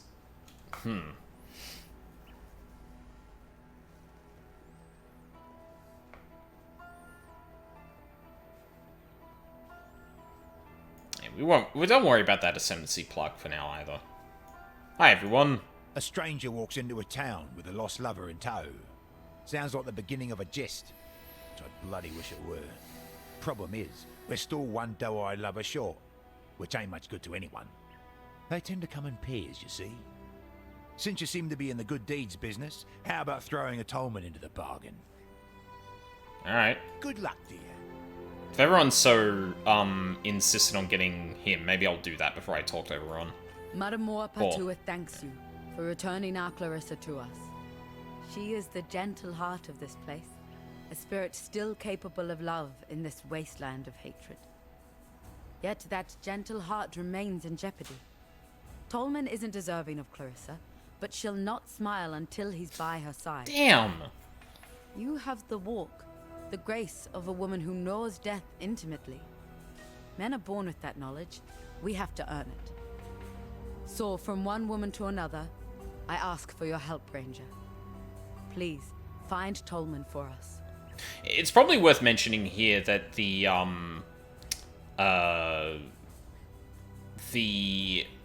Karui are, like, very strongly patriarchal society. Bye. I think there are, like, groups within them that are, like, less so. But generally speaking... Well, actually, sorry. Some of them are not patriarchal, but I think... Oh, fuck. No. So, there's a league that specifically expanded on this a lot, and I forget the exact details. But generally in the campaign, they're probably going to be depicted as primarily patriarchal. And we kind of saw a lot of that with, like, Kalm being the king and all that. Though, again, Hyrie, a woman, led them away once Kalm had been consumed by the nightmare.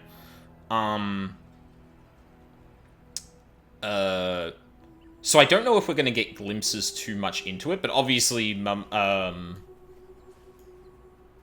Maramoa clearly, like, kind of feels like she's representing the group here. And, oh, hi, Grigor. Keep your distance, Exile. The name's Grigor, and when you've had your eyes fill of my twisted visage, how about you turn those fine jellies of yours eastward? Yes, you've brought Clarissa home to us, and once again I see she pesters me with pity. There's only so much broth, so many bouquets that a man can take. For a criminal, Clarissa has a strangely soft center. Still, I'd rather not see that heart of hers harden.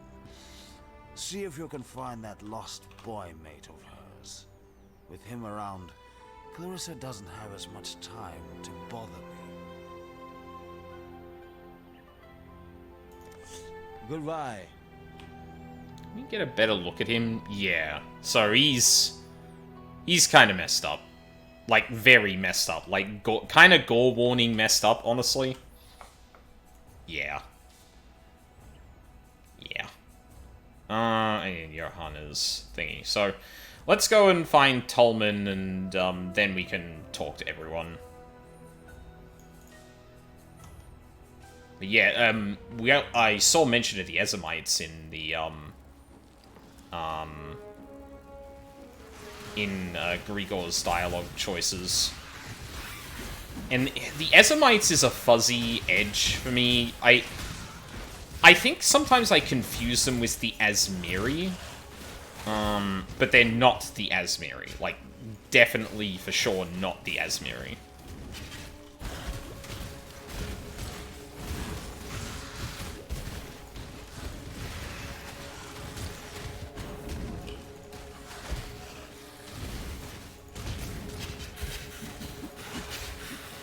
Oh, lol. Go read that thing. The Monkey King has built his throne on your back. A throne of gold and gem, polished with blood and tear.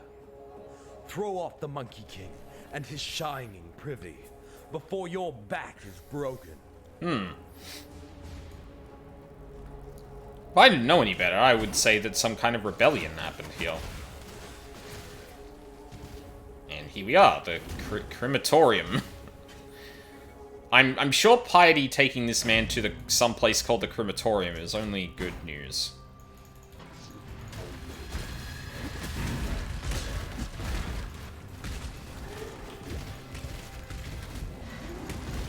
But yeah, so yeah, we've seen a couple of places now that have markings of the Eternal Empire. Like, for the most part, this place is still, like, intact, mostly? Or at least hasn't succumbed to ruin as the other places have. Which, I don't think it's a super important detail, but it's probably worth remembering at the very least, because, ow, right, mana's gone.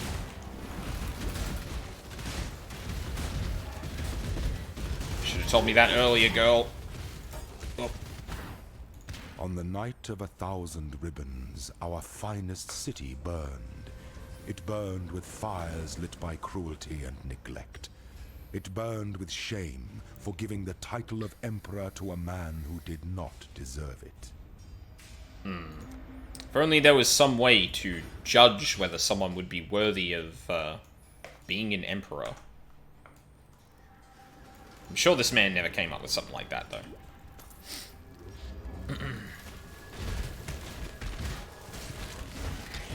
But we will be actually talking about that soon, since, we are in the capital city, the Eternal Empire. That guy is from the Eternal Empire, like I mentioned, and, he, you know, constantly speaking about emperors, so, yeah. Put 2 and 2 together. There you go. Uh-oh. Huntress, you are beatific because you answer to no one. And that's why no one will miss you.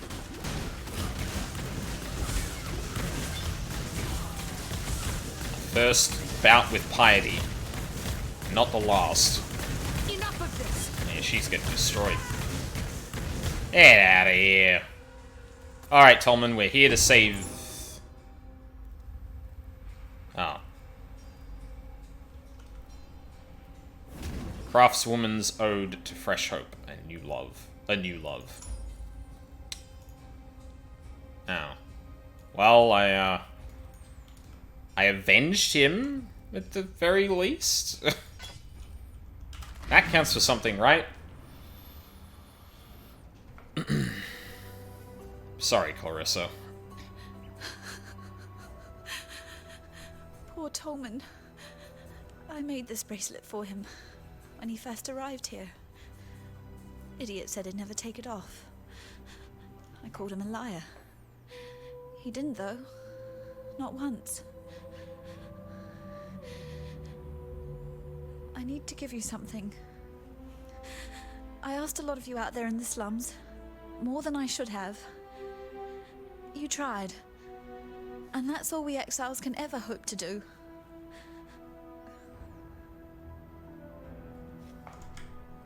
Oh, giving me sewer keys. Okay. What do they do? To enter a city's bowels is to be privy to its best kept secrets. Those keys unlock the gates to the sewers. Tolman found them. Figure that in the worst of times, people will hide their wealth in the worst of places. We were never game to test his theory. Not with the Undying down there. But you're strong. Stronger than any of us here. I don't think you need to fear the dark. I'd hope not. Sorry, I need some more time to think. We'll talk soon, I promise. Yeah. Watch yourself. Tolman's dead then. Another victim of Piety's cruelty. Perhaps he escaped lightly. Look upon Grigor to see what life entails under Piety's influence. Let me offer you something. In recognition of all that you have done for us. We shall mourn Tolman's death, as we shall treasure Clarissa's life. Yippee. 60% chaos damage. Well, I'm stacking a lot of poison, so that's not gonna work. General We go despair, baby. demands absolute obedience from his blackguards, meaning he's surrounded himself with cowards and lackwits, unable to lift a finger without orders. If you're able, traverse the river and murder Gravicius in his own barracks. He'll be ripping the very mind from the skulls of our enemies. Sure, I can do that. Oh, look, the Purity Rebellion. Alright, yeah. Strap in, this is probably going to be a bit of a lore dump. Dominus and his Ebony Legion arrived some time ago. Now the blackguards scour Sarn like hungry maggots on a carcass. What are they looking for? Only that which is best left unfound. Clarissa will weep for Tolman. She must.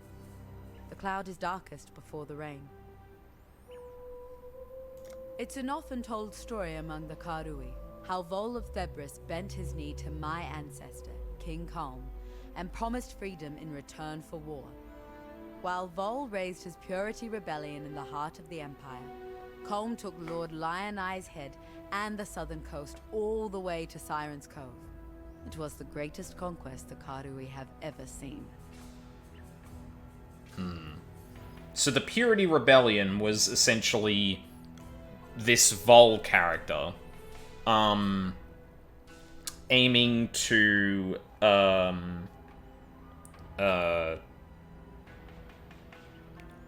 overthrow the then Emperor, which I think was the one that the plaque was, the bronze plaque was alluding to, if my memory is correct.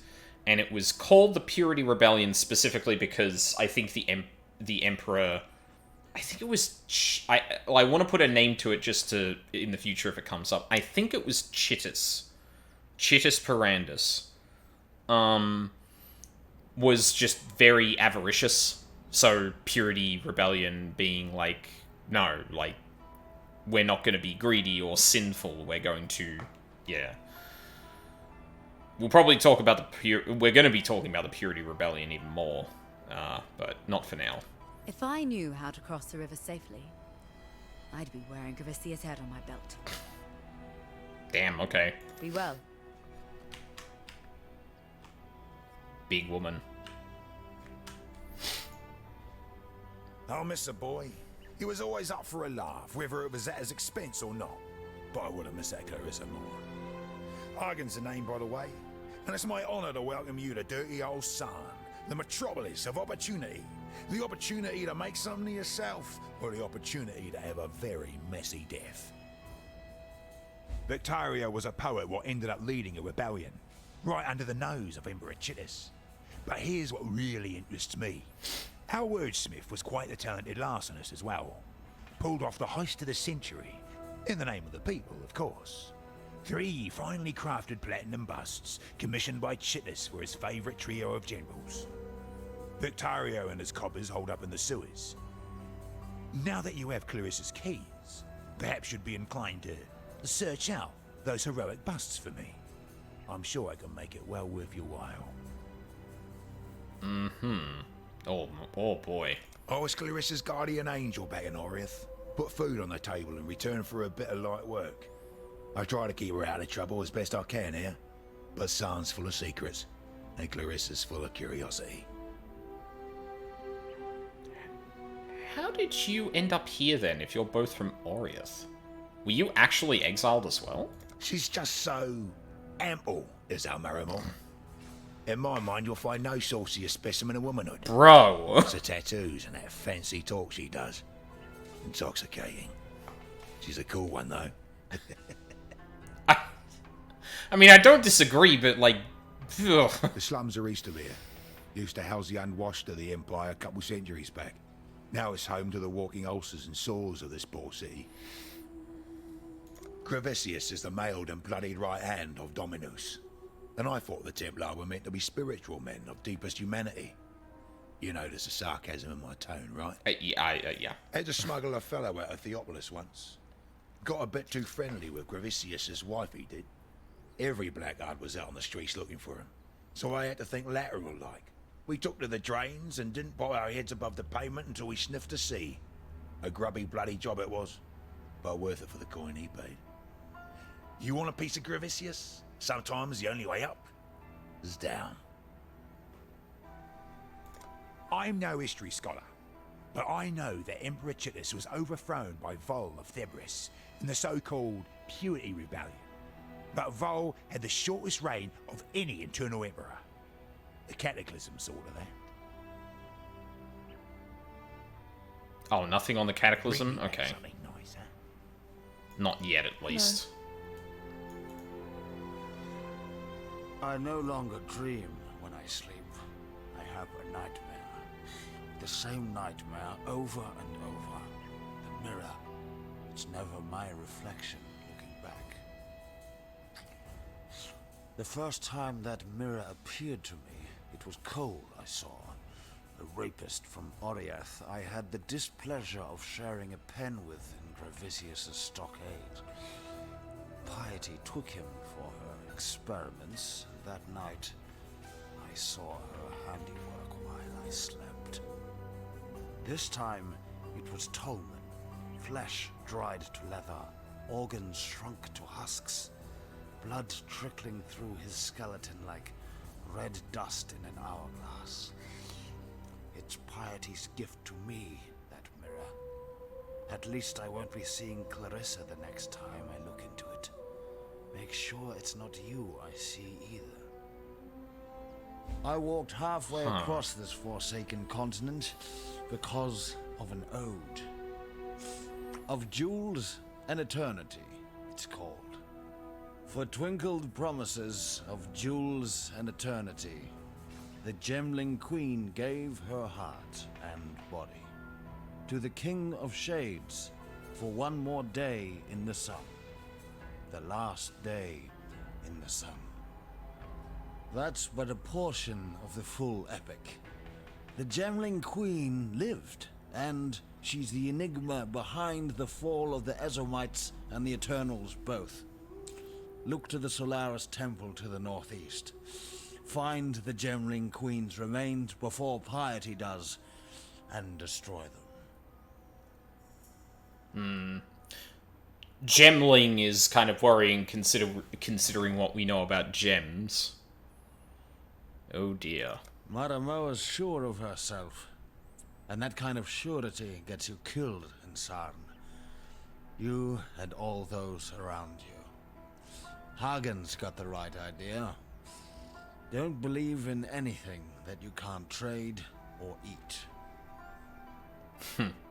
I wouldn't rely on Hagen in a fight, and I wouldn't put too much faith in what he says. But he has one highly useful asset. His obsession with self-preservation. If Hagen deems you of use in keeping his fat self alive, he'll do almost anything for you. We don't need to be fat shaming here, dude. Death came to town. The roaring Ezomites wore red. The red of blood. The red of the fray. Death came to town. The crying Ezomites wore black. The black of disease. The black of dismay. Death came to town. The silent Ezomites wore gray. The gray of twilight. The gray of decay. Only the Isles of Scoth were spared. Once a backwater of my proud civilization, now all that remains of the Ezomites. Actually, hold on a second. I want to double check something here.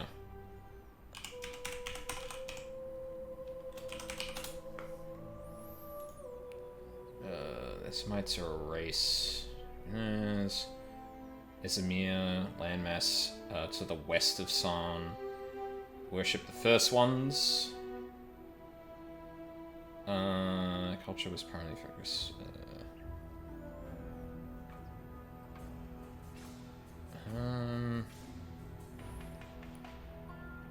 I need to probably look into things a little bit more to confirm it, but I forget the Ezomites' interactions with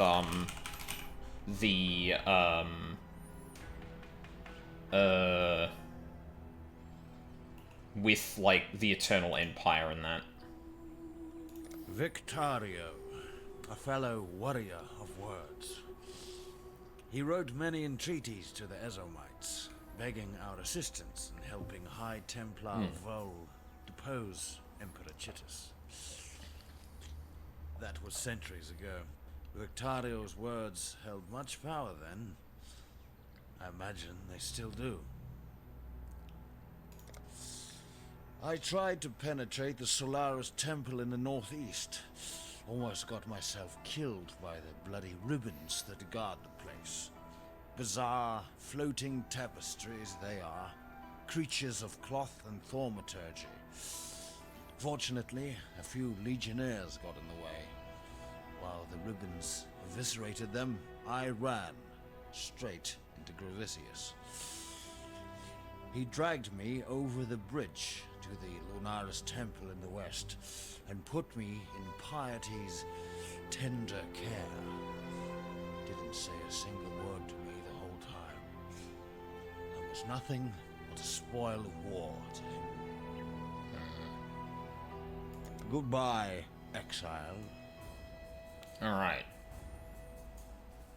Well, we didn't quite get through as much of this act as I would have liked, but we've kind of set it up for the rest to kind of fall into place. So it should be pretty quick to get through once we've gone through, again, kind of the front-loaded bit there. Yeah, okay. We got through 2 and a bit acts in this one stream that I was A, late for, and B, fumbling around with stuff, which I shouldn't be fumbling around as much anymore.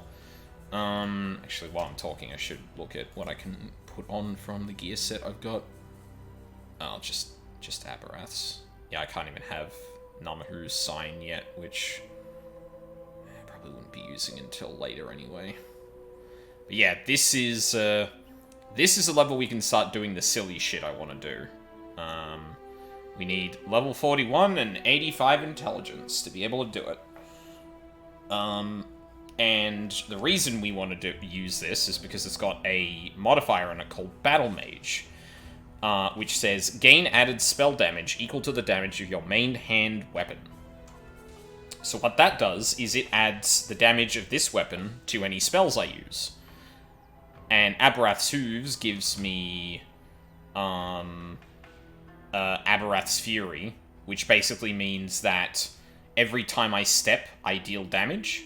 That is a spell, so we add a shitload of damage to that step. And suddenly, we can kill enemies by just walking around. It's like one of my favorite silly builds I've ever seen, and the only one I think I've tried to emulate well enough, from Joseph, who is a PoE content creator, or does PoE content does PoE videos of silly builds and that. Yeah, so we're off to a decent start. I'd say we probably get to the point I can start using that by next stream, because that should at least get us... I want to try and aim for finishing Act 5 next stream, which will be next weekend. But yeah, so that's it for today. Tomorrow we will be continuing, we'll be going back to 14 to finish off some things. We've got role quests to complete, and then we've got the, Hildebrand questline to also do. So that might be a shorter stream. I might not do anything afterwards, because it is a long weekend, and honestly, I'm looking for a little bit of a break to kind of settle into the year. And given, like, the last couple of days, I'm actually, like, really tired. I'm surprised I've stayed awake as I have during this, considering the usual rhythm I get in with Path of Exile is that I kind of drift off and just kind of switch into silent mode, but yeah. Yeah, so that'll be tomorrow, because I've got the day off. During the week, probably do some more Warframe. I'm trying to get some more Requiem relics to continue trying to get this fucking Lich out of here, and going back into the 1999 content to do the thing they introduced that I can't do until I kill the damn Lich. So that'll probably happen sometime during the week. Next weekend, we will be continuing with more of this. This is probably going to be the Saturday time slot for the time being. And on Sunday, we hopefully should have some... Well, actually, no. Saturday, I might not do as much. Shit, I forgot about that. I might do a later stream? I don't know. I'll think about the timing for the Path of Exile stream. Yes, but then Sunday, we should be back to Ace Attorney, unless Mina's busy with birthday things. We'll see. But yeah. We'll just leave that there then. Is Luca still streaming? Luca is streaming. Let's go say hi to Luca. And hope you're feeling better soon, newest girl. Fucking... Girl gets into a polycule, immediately is sick from kids. Oops. What fucking timing is that? That's hilarious.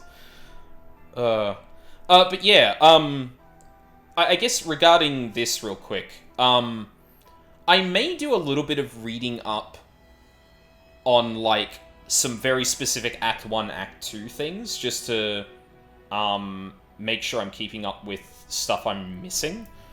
because they might be important to explain later on, or they might be important context for later on. I already have an idea of how I can look that up, so that should be fine.